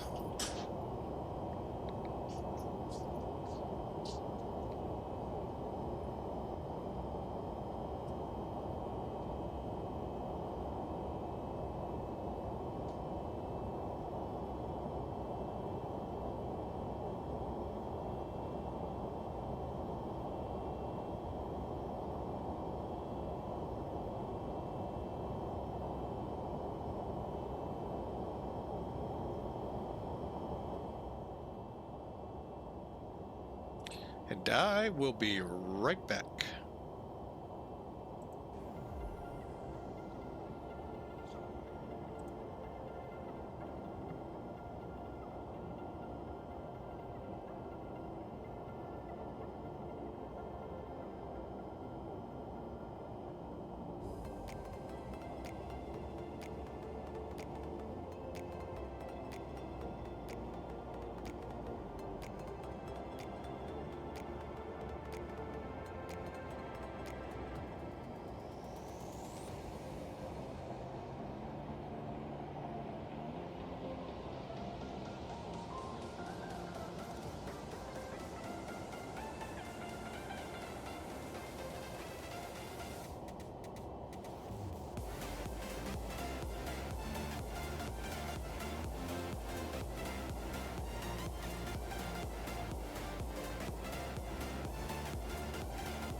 All right, we're back with you. Sorry about that.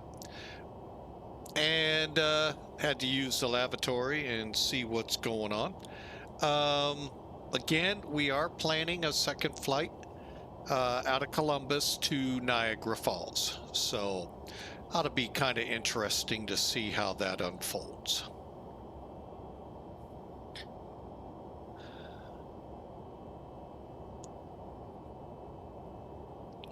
In the meantime, we're about, we'll still call it an hour out of Minneapolis. We have a tower online. That's what came up there.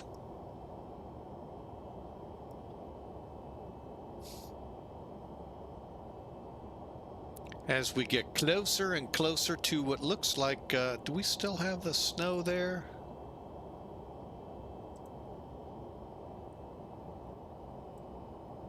Oh, it has moved east. Dang it. There we go. So, if you're flying in the Chicago area, good luck. I mean, yeah, it looks like it's snowing there and down towards Ohio, and so we'll see how our departure out of Port Columbus goes.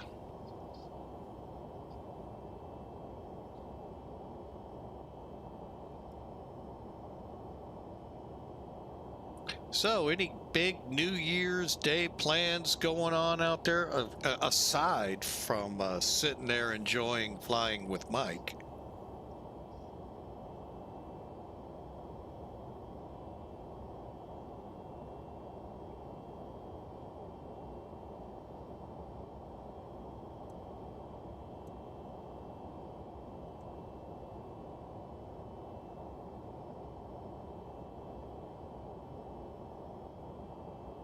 Watch Mike stream.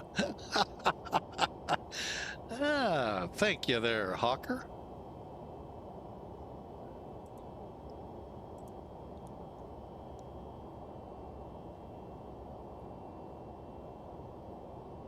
Oh, cool. Redesigning merchandise for Desktop Pilot Society. Cool.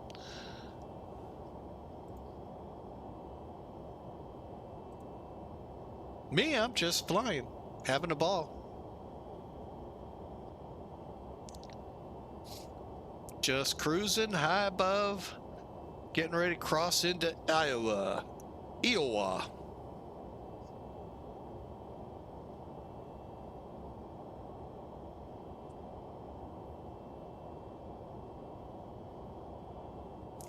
Tell you, the many times I drove through Iowa, it always amazed me just how hilly that state really is. I, for some reason, thought it was like Illinois, flat as a board, or little bumps here and there along the interstate. But boy, it's actually a little up and down more than you think.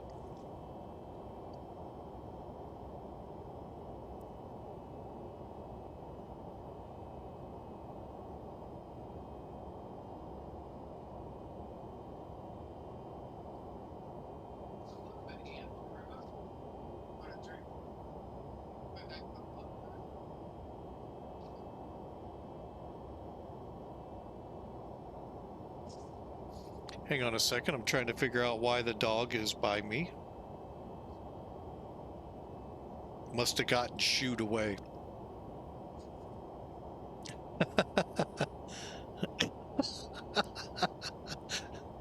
Oh, well. All right, well, I say it's time we start looking into getting this plane set up for the arrival.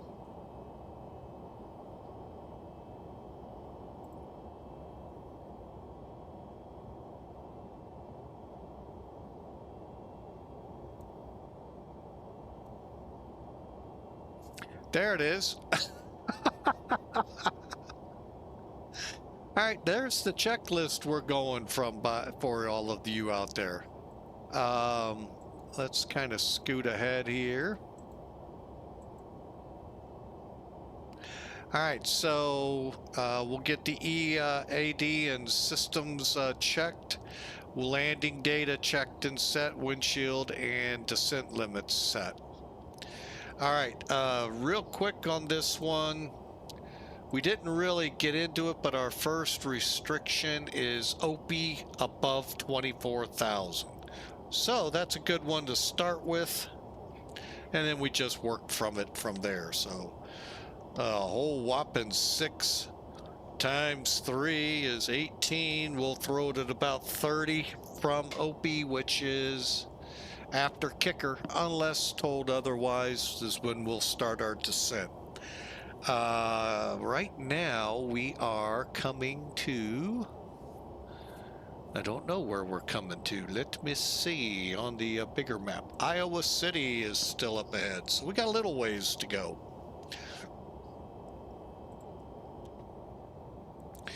And then a little further on, you can see we're going to set DH's decision altitude or minimum descent altitudes. Yeah, get the seatbelts on. We do have a few FedEx employees aboard, so yeah, we'll have turned them on, and everything else will be set at 10,000 feet.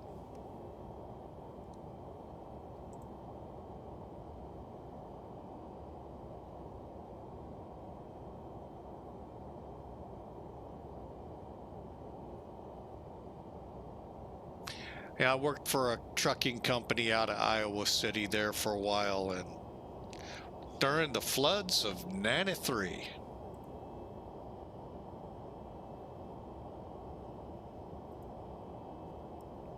Wow.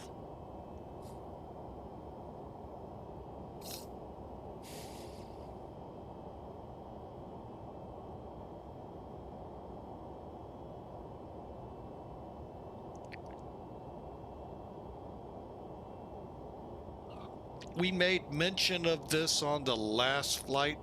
Anyone been paying attention to Marquette, Michigan, up in the UP, Upper Peninsula?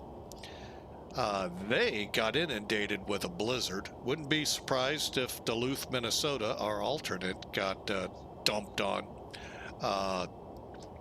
Stories I used to hear as a kid from when SAC used to be, where they would pile the snow up and it'd be higher than the old B-52 tails. You're talking 4 or 5 stories in the air, folks. That's a big tail that used to be on that bird. And wow, that's a lot of, they get a lot of snow. Tunnels, you tunnel out of your house and all of that. So curious what the actual total came down to, but oh man, what a mess they have. But they're used to it, so.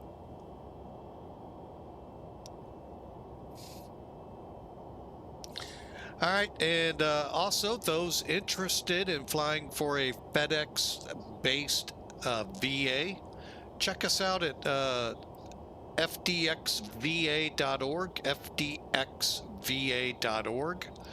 fdxva.org. Really great bunch of people, great airline. They run on their own ACARS system built in-house, and it's super simple to navigate the site, to fly with. It just, sometimes we just need that ease of flight. And I've been with these folks close to 10 years, and they are really good. And check them out. All they ask is you know how to fly. They don't require online flight or any of that, just require you to fly with their ACARS and enjoy yourself. That's the name of the game when you come to flight simming. It's enjoying it. So check them out. Again, it's fdxva.org. Hope to see you one day in the sky in a FedEx plane. It's one of the 5 I belong to, and of all of them, there's only 2 that are double digit I've been with, so. And that's one of, well, yeah, Captain Max group, only about 5 or 6 years maybe, but.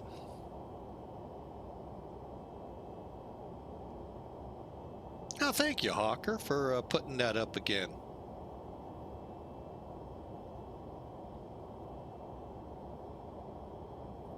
Iowa City's in the headlights. About, what are we, about 30 miles out? Oh. 45 miles out. Close. Unfortunately, the cigar goes to someone else.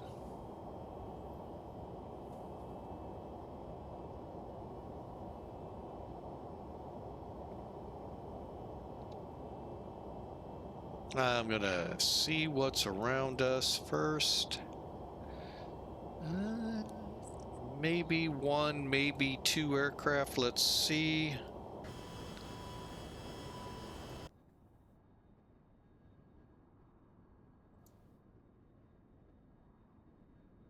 Up just the one United, and I'll be honest, I didn't catch where it's headed, so my bad. And I believe it's ahead of us, pretty good distance. Let's find out. Do we see the contrail or not? No.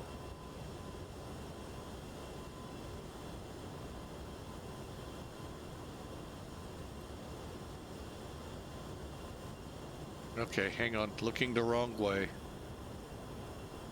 Yeah, he's just too far out of range. But again, that's a nice tool, ABC camera, to see aircraft you may not see on TCAF. And then you can go out and see how the flight sim is decorating them.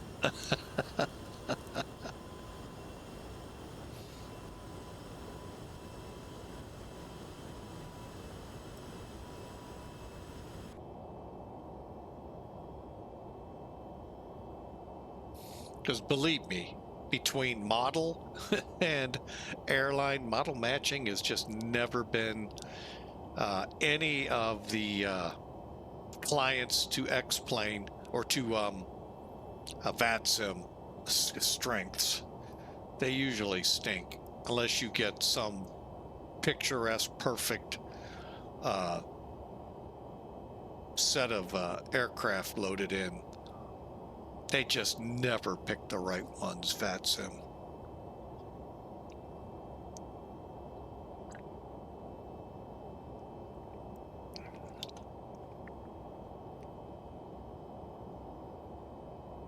And of late, they've been pretty hard to pick up on TCAS too. So, don't know if that's something with the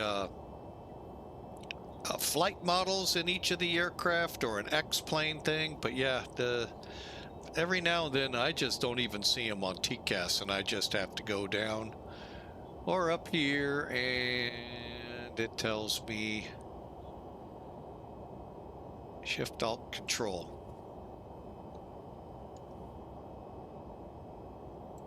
Okay, it didn't do anything. All right, love it, love it, love it. Let's see what's in range. Still just United. That's not going to tell you where it's headed. You got to look it up. But I have seen this in some areas, like maybe Chicago, LA, New York. Now, right now, you pick a place in Europe, and you could probably see a 10 or 20 on there. So, but it's nice, you know, it just gives you, you know, you can see the other aircraft.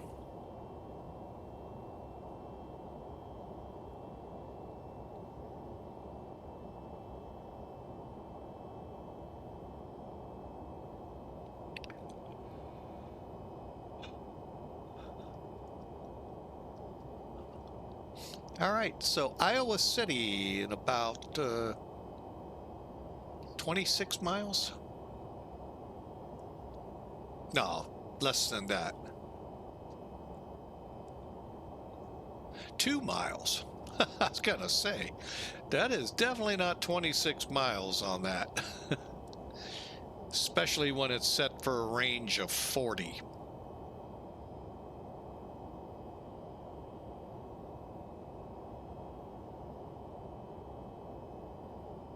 Okay, it's 14 miles, so interesting. Yeah, I just looked down here and saw where Iowa City was. We're looking at about 13 or so miles.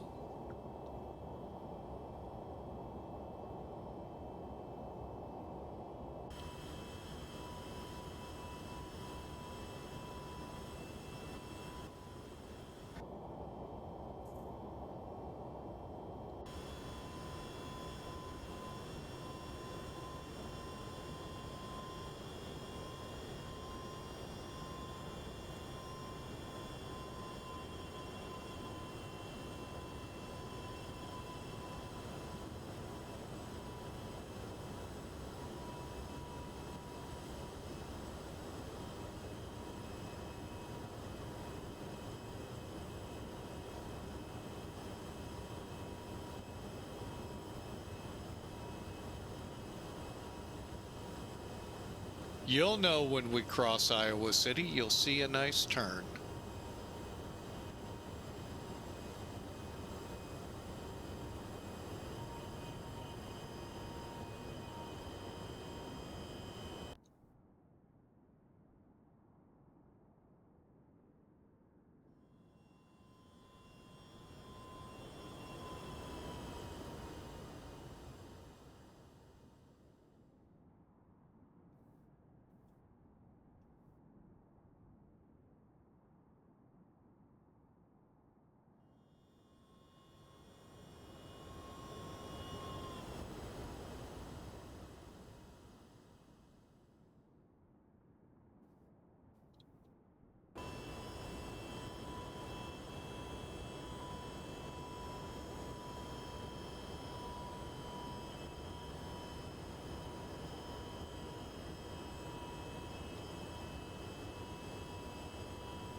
All right, we just made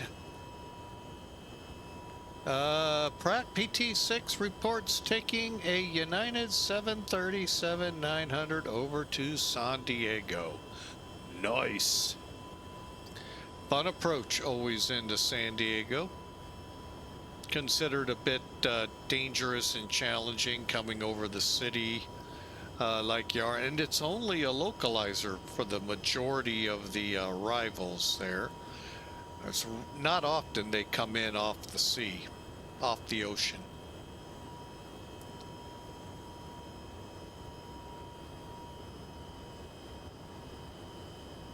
That is cool, Pratt.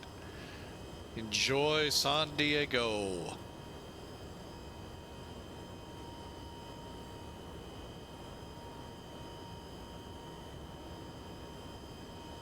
Ah, the RNAV, okay. Yeah, RNAV localizer, you know, you pretty much end up on the same thing. It's just you're not technically tracking the localizer. Unless you're like me and you back it up with it.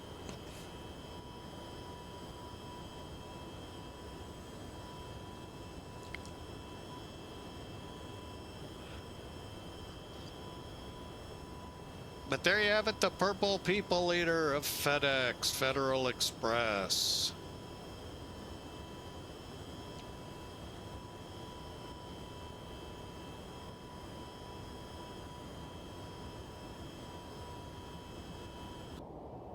All right, let's see, next one, Minosa.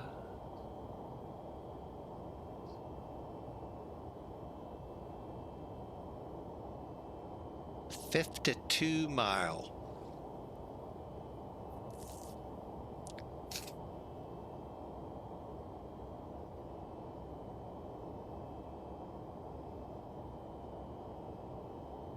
And at Minosa, we start the arrival into Minneapolis. A cold, frigid Minneapolis today, frozen over.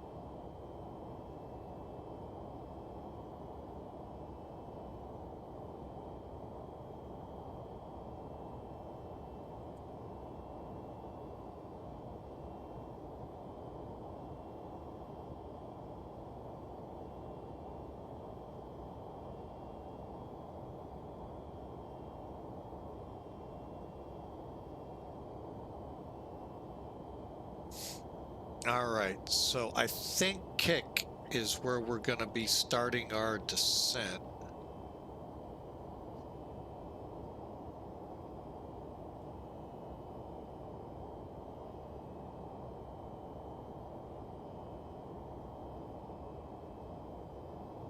looks like some JetBlue pilots flying a little bit of an event.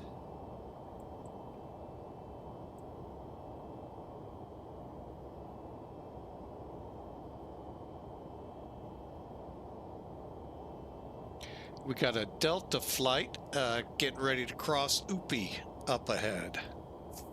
So we're getting there. We got the paddles going pretty good out there, trying to get the airplane up there quickly.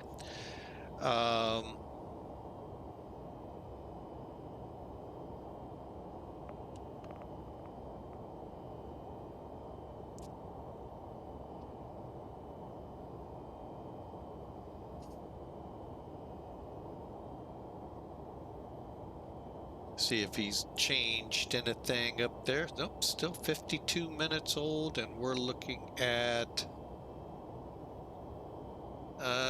still 30 left is still good. All right, well, since he's going to stay on, let's put in 126.7, shall we?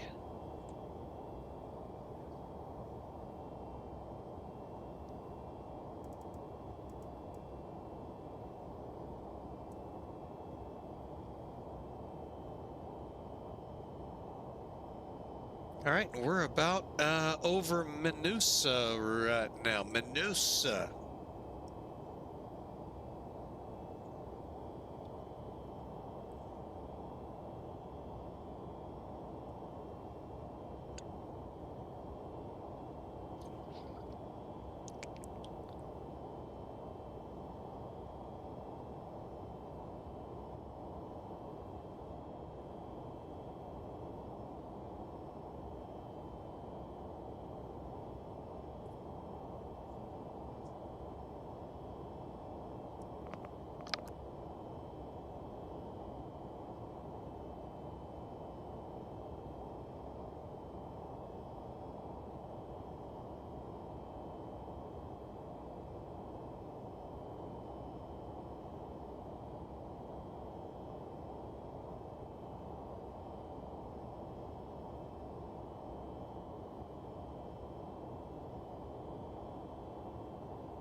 All right, we are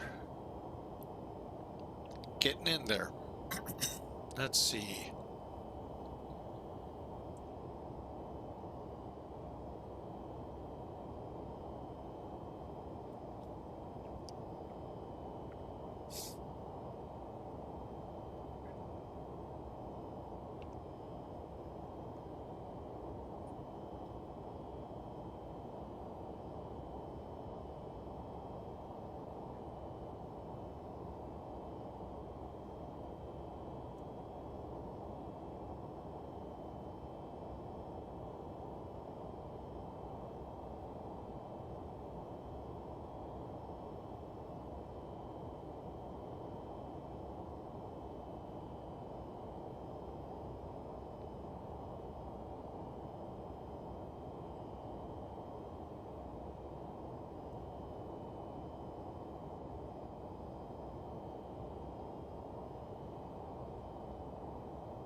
Man, a bunch of United flights departed O'Hare on VATSIM. Huh.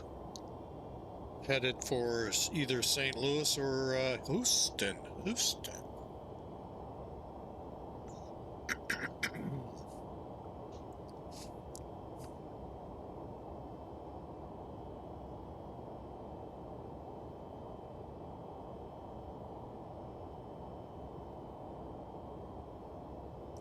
All right, so who wants to join us? We'll be into Minneapolis here in the next 30-40 minutes. Then it's off to Niagara Falls. Out of Port Columbus, Ohio.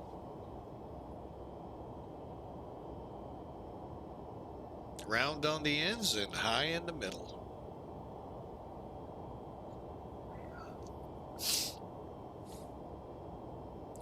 All right, waiting on kicker, and then we'll start thinking about our descent.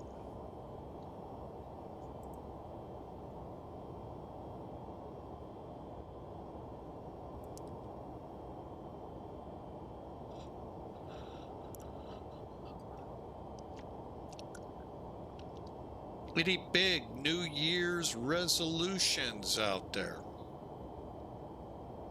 that you wish to share? Just whisper in my ear.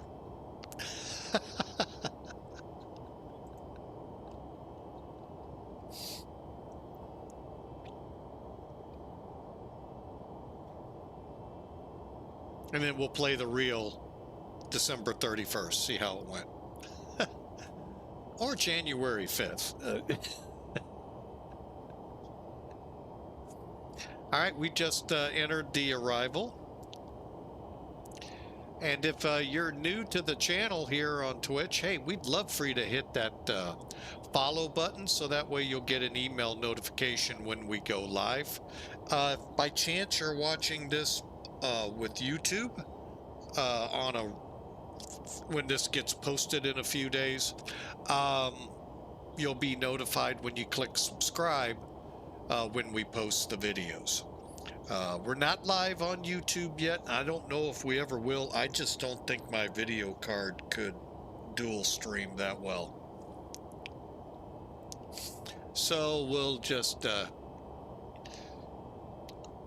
allow it to continue living. I think we'd kill it as soon as we tried.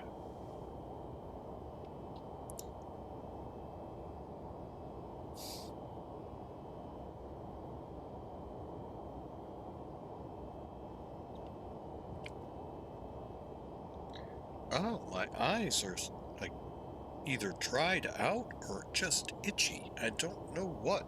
Wow.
Okay, there's kicker, and I need about 30 miles from Upi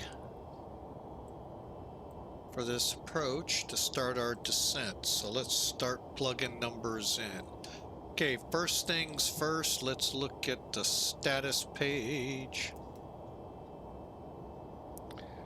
Nothing broke.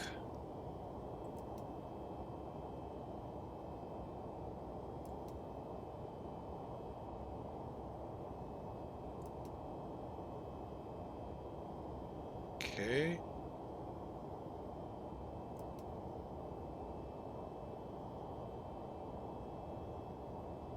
All right, we're gonna set 24. Was that the initial?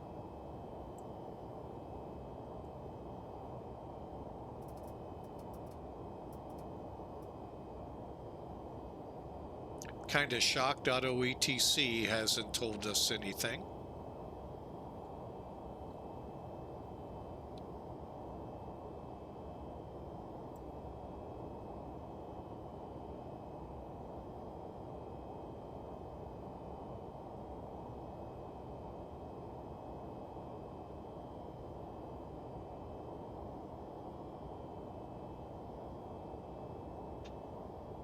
All right, we're going to go ahead and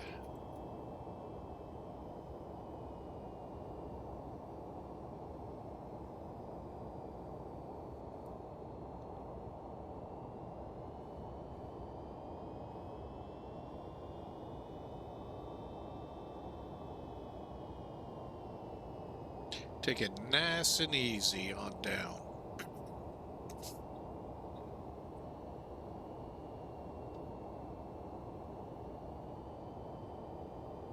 All right, so here we go. We're getting ready to land in Minneapolis.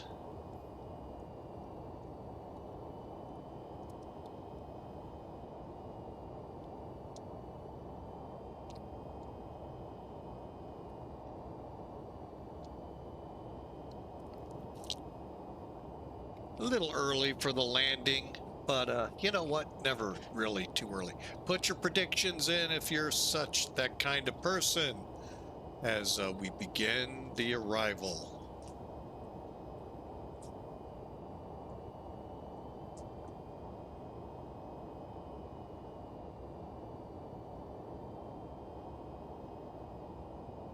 Oopie will turn on the seatbelt sign. Oh, Desktop Pilot Society is being a little on the mean side. Okay. Go around and we'll smash it into Duluth.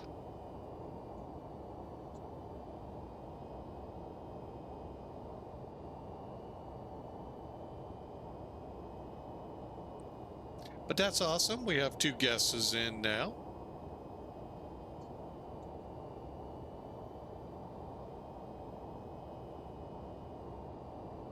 Godspeed's in with 1 as well.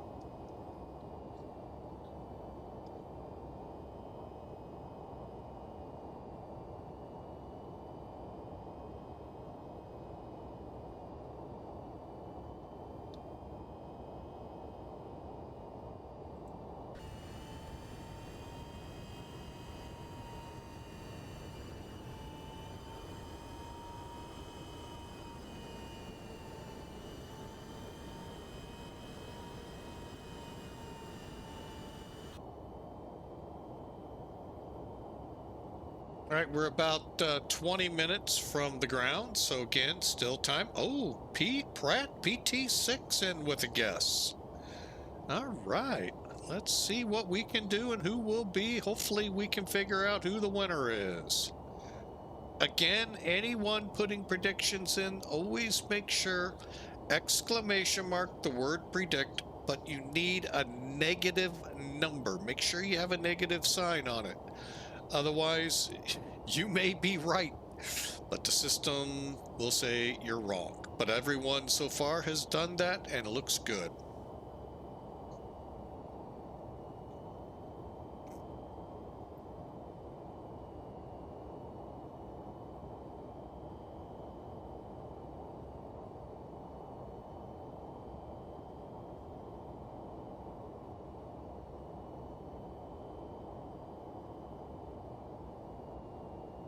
Okay, off of Oopie, our descent will be below 6 or above 16, above 11, and above 10, all at 280.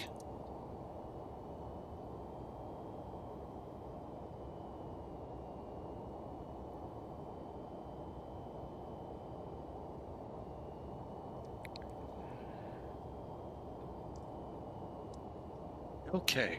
Boy, wish my eyes would not be so scratchy.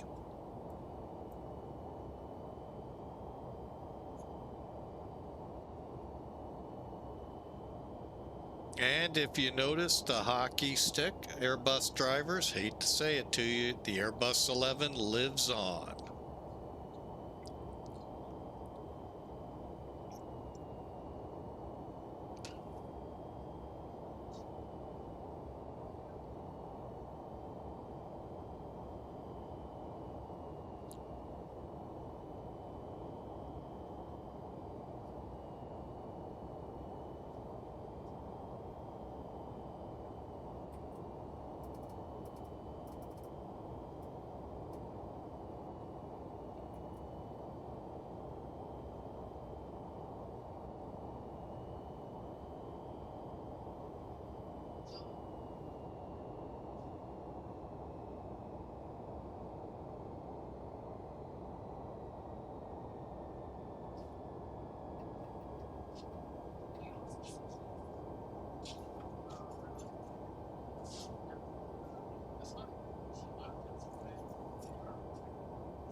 All right, our next fix, 16,000.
All right, folks, we are en route to Lazy.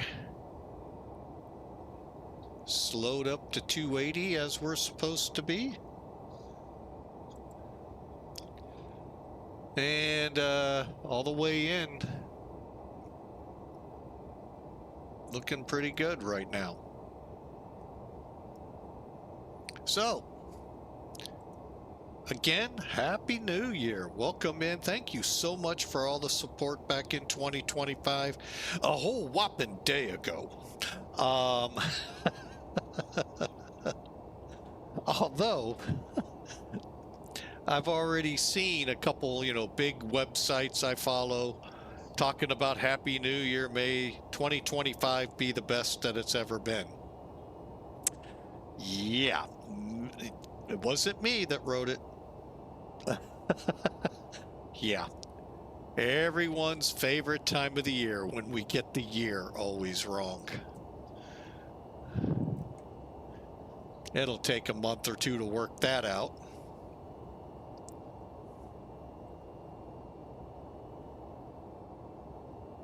Boy, look at that on here. Here's your crab that's keeping you on that course.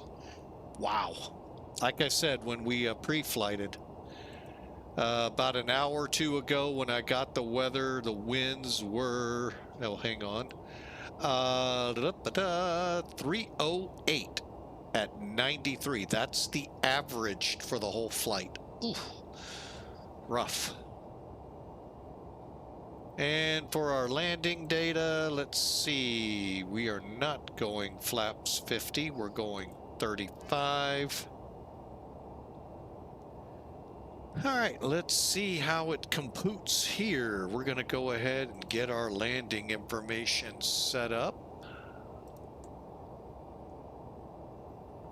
Approach speed 160, touchdown 155 on a 10,000 foot runway, and I think we'll set for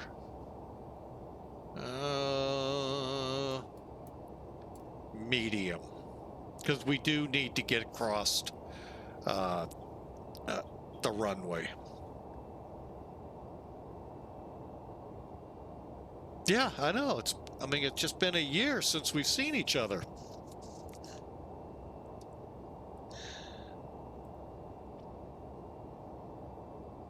All right, so here we go. Getting up to Lazy and then into Blue M, Hammer, and Farbo. Not Fargo, Farbo. B as in Bravo.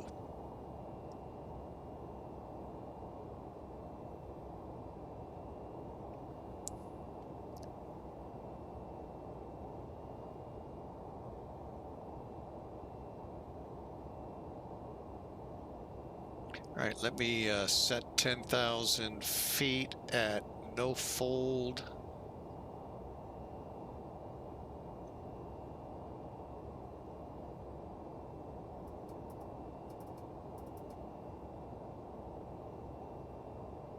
Okay, so far so good. I'm gonna inch it down a little bit more.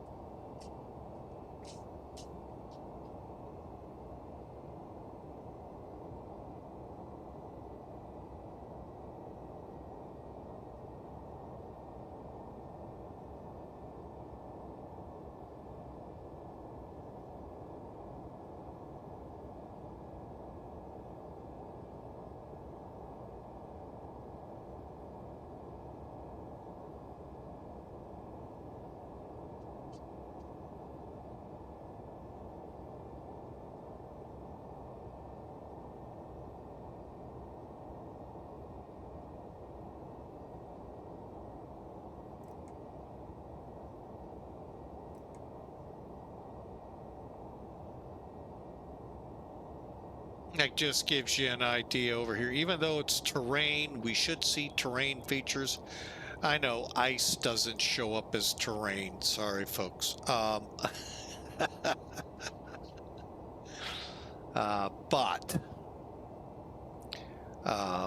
that's one thing you don't get with the rotates right now. Their radars are technically not up to spec with X-Plane 3.0. X-Plane 12 3.0. Let me get it right. One day we hope they'll update them, but for now they are not. We're going to go ahead steepen up to 2,000. 2,000.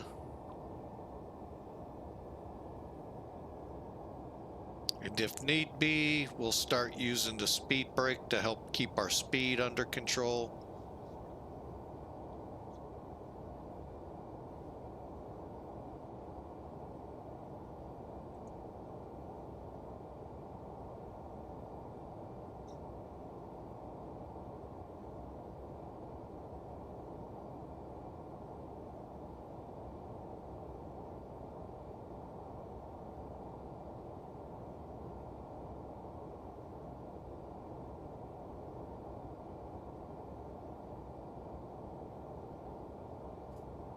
And it's canned at 230 and 7,000 feet. So we'll probably just keep the descent rolling on the canned.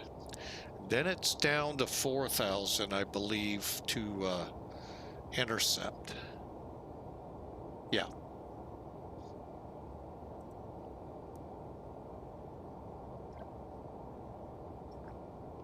Again, if you're new to the channel, love for you to follow us when we go live. It's a free option there, following, and you'll get an email if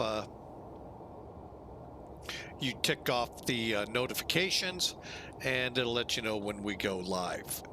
If you by chance are watching this on a video from YouTube, clicking subscribe will do in essence the same thing, except when a video is released. Welcome aboard. We are in the final minutes of the first flight to Minneapolis. We do have a planned second flight. Cadet 4320, welcome. Thank you, sir, for the message there of having a nice stream. Well, it gets fun now. We're headed into the ice bucket. Minneapolis.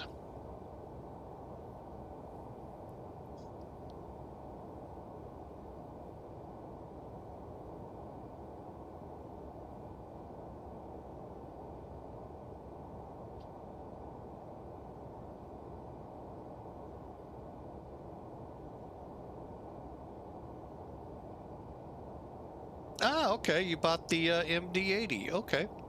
They're both mad dogs, so don't worry about it. I think I heard someone call this the mega dog, but, you know, hey.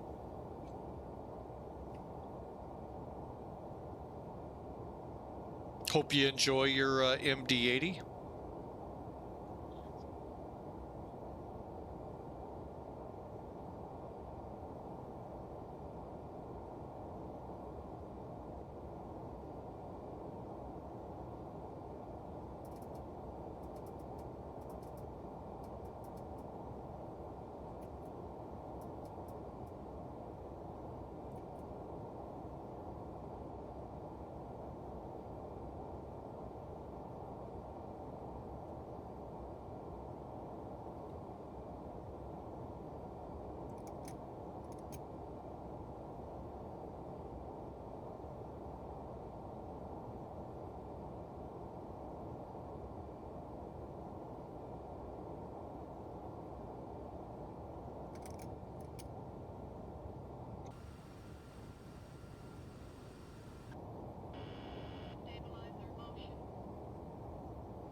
All right, when you land this plane, it took me a while to figure this out. Disconnect the auto throttle here, your autopilot here.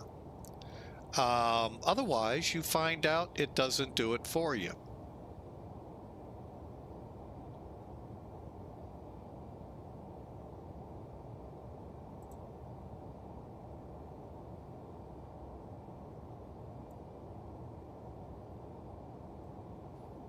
What's our ILS? I think we just got that to come alive. Oh, IMSP. It is 24 miles out.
All right, we're getting slowed by Hampton so that we can get down to 4,000 to join the ILS.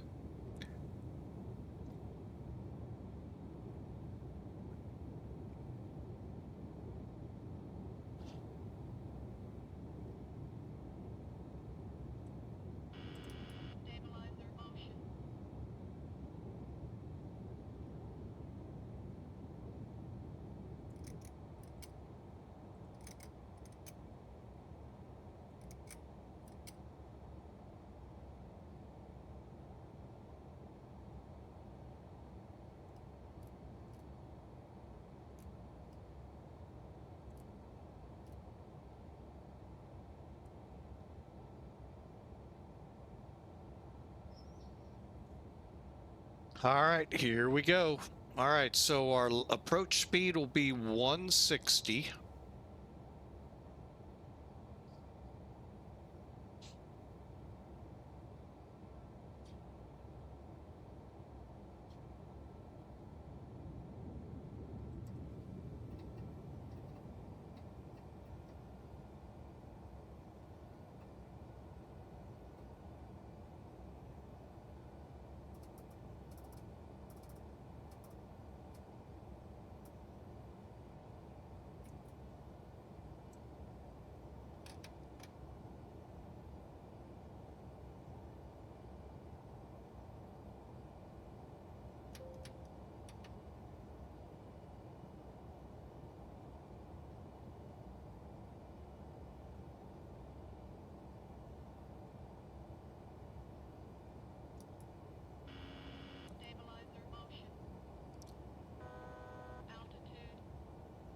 I like it when we break out like that.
Minneapolis Tower, FedEx 811 Heavy, ABES on the ILS.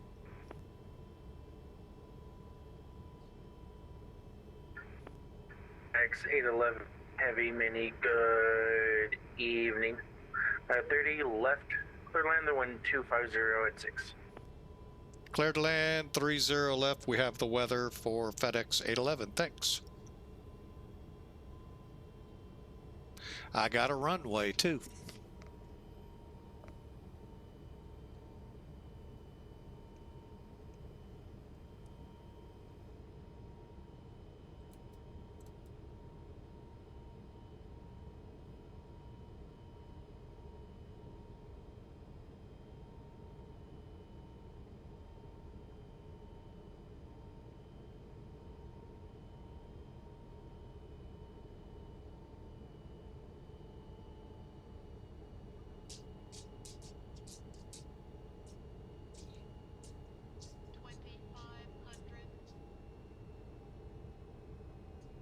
Okay, cleared to land, 4 green, brakes set, speed brakes armed. We're ready to land. Keep an eyeball on this thing.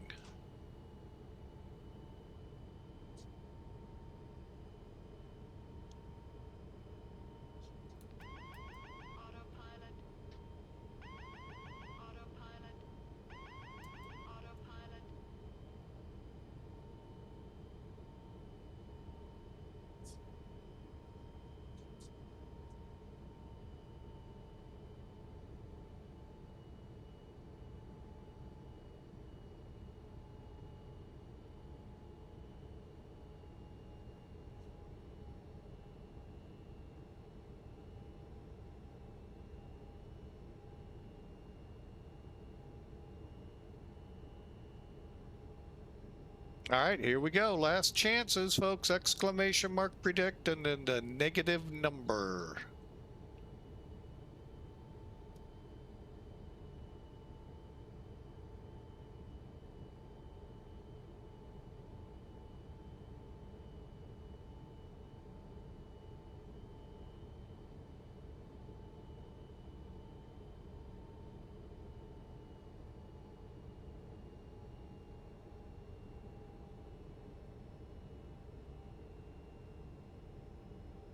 Okay, lights are good.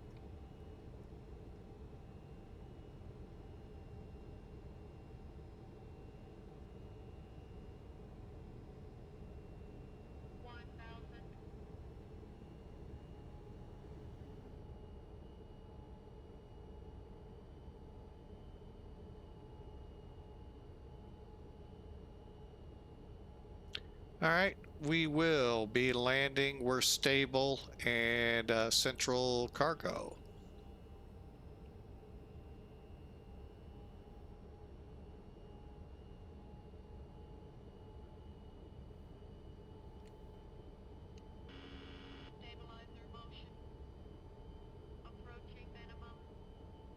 Like I said, landing.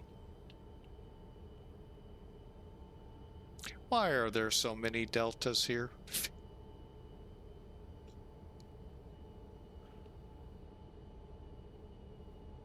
Okay.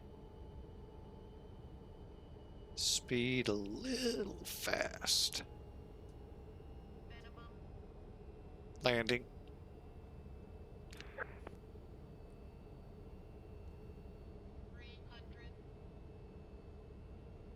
Terrain. 100, 50, 40, 30, 20, 10.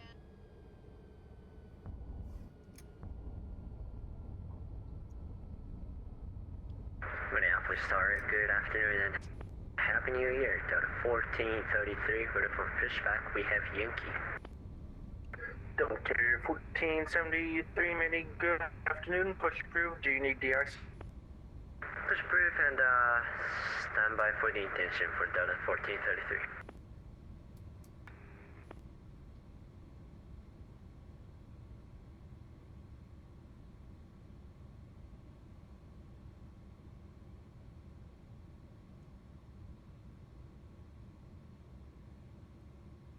FedEx 811, welcome to Mini, left one able.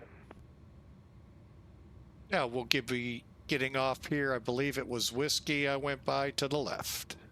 FedEx 811. And Tower Delta 1433, negative DIs, we're good to go.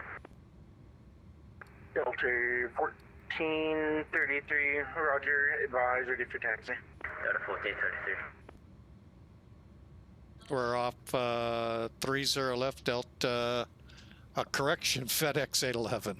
FedEx 811 taxi parking, Whiskey, Mike, Tango.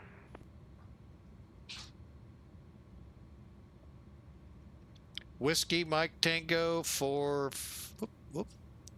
Whiskey Mike Tango for FedEx 811 Heavy.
All right. Oh, we need to get our stape trim to 3.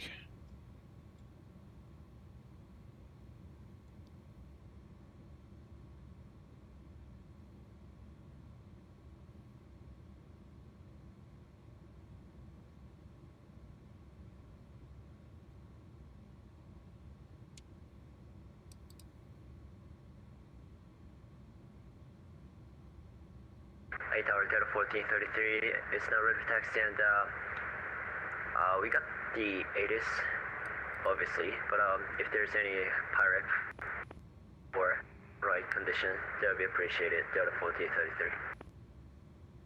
Delta 1433, I'll check on the rights. 30 right, taxi via Delta Papa. 30 right by Delta Papa, and thanks for cooperation, Delta 1433.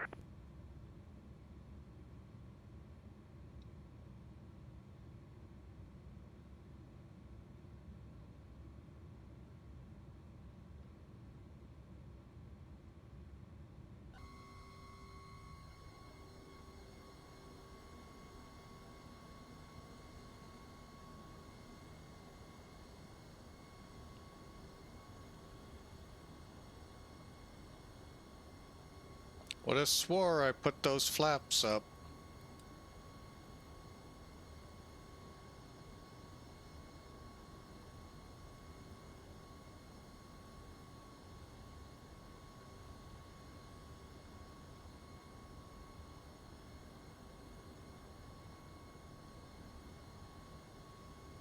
And Delta 1433, from what I'm seeing, reports of light rime through 8,000 currently.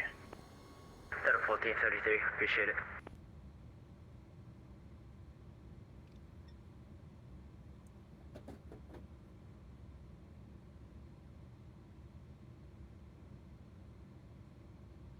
All right, APU is available.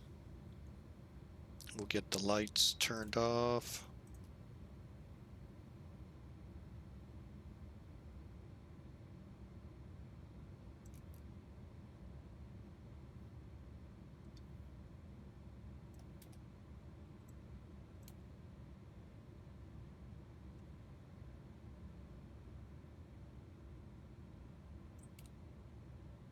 And there go the engines shutting down. All right, welcome to Minneapolis.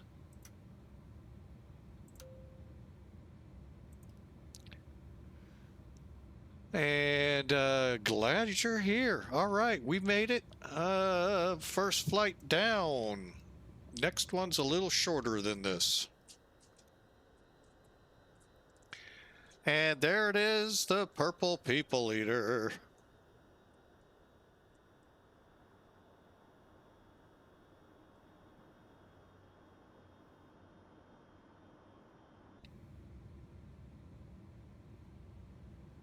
All right, let's get over here, get some chocks in.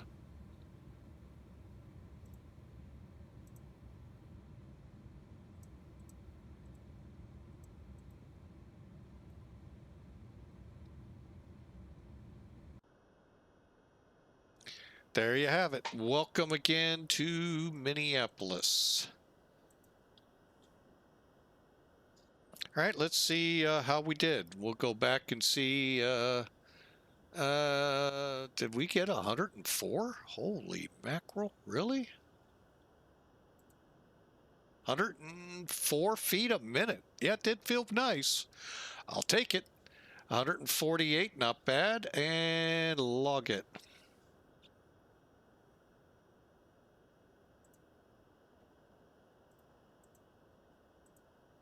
All right, well, let's see how our tracking did. But first, I am going to go back and see where we ended up with a winner.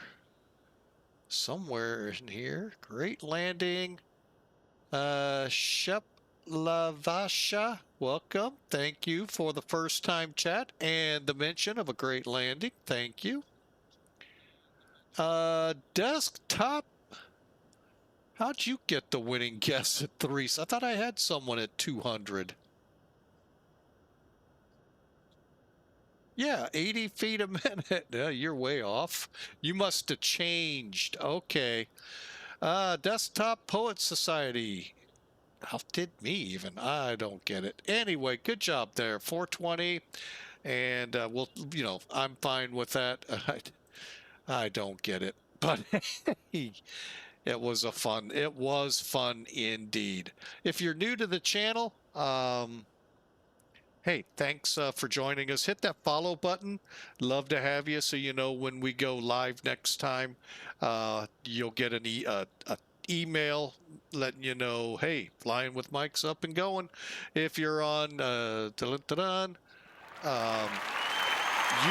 you'll get an email when we post videos. All right. Well, let me close that part out. Let's bring in Elevatech and complete the flight, and then we'll bring it. Afternoon, Minneapolis Tower, Delta 2655 is ready for push and start. All right, so flight Delta completed. 2655, push approved. Do you need de-ice? No, I'm good, thanks. We took off with Roger, about half the when runway. Turn VATSIM down at least for you all. And here we go. Where did we? 33 on departure, turn right, heading to 4030 right. We weren't on the center line. Oh well. 66 and 404. Okay. Delta 1430, just confirm heading 340340 and right. 340, turn right heading 340, 1433. All right, I'm going to get it set up for the next one. Uh-oh. Oh, that could include a de-ice. Ooh, here's Columbus. There's Buffalo, and Niagara's up that way. Whoa, look at that weather moving in. All right, let's check the unofficial scorekeeper, Sim Toolkit. 377 feet a minute at 150 knots, 1.7 Gs. Well,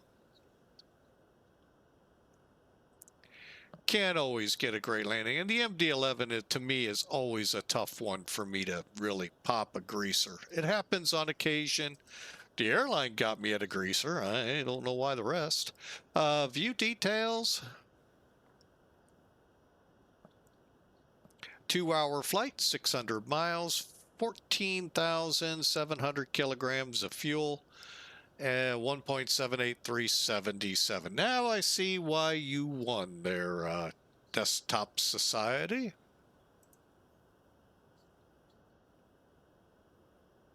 Did I click that? Yes, I did.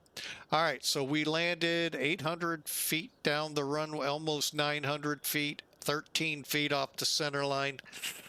Okay, I'm already kind of concerned. I like trying to be closer to the center. Pitch was good. Roll was good. Unfortunately, we hit just a little hard, but, you know, it's not bad. So overall, a good flight in the MD-11, something we haven't done in quite a few weeks. 1433 centers close, have good flight.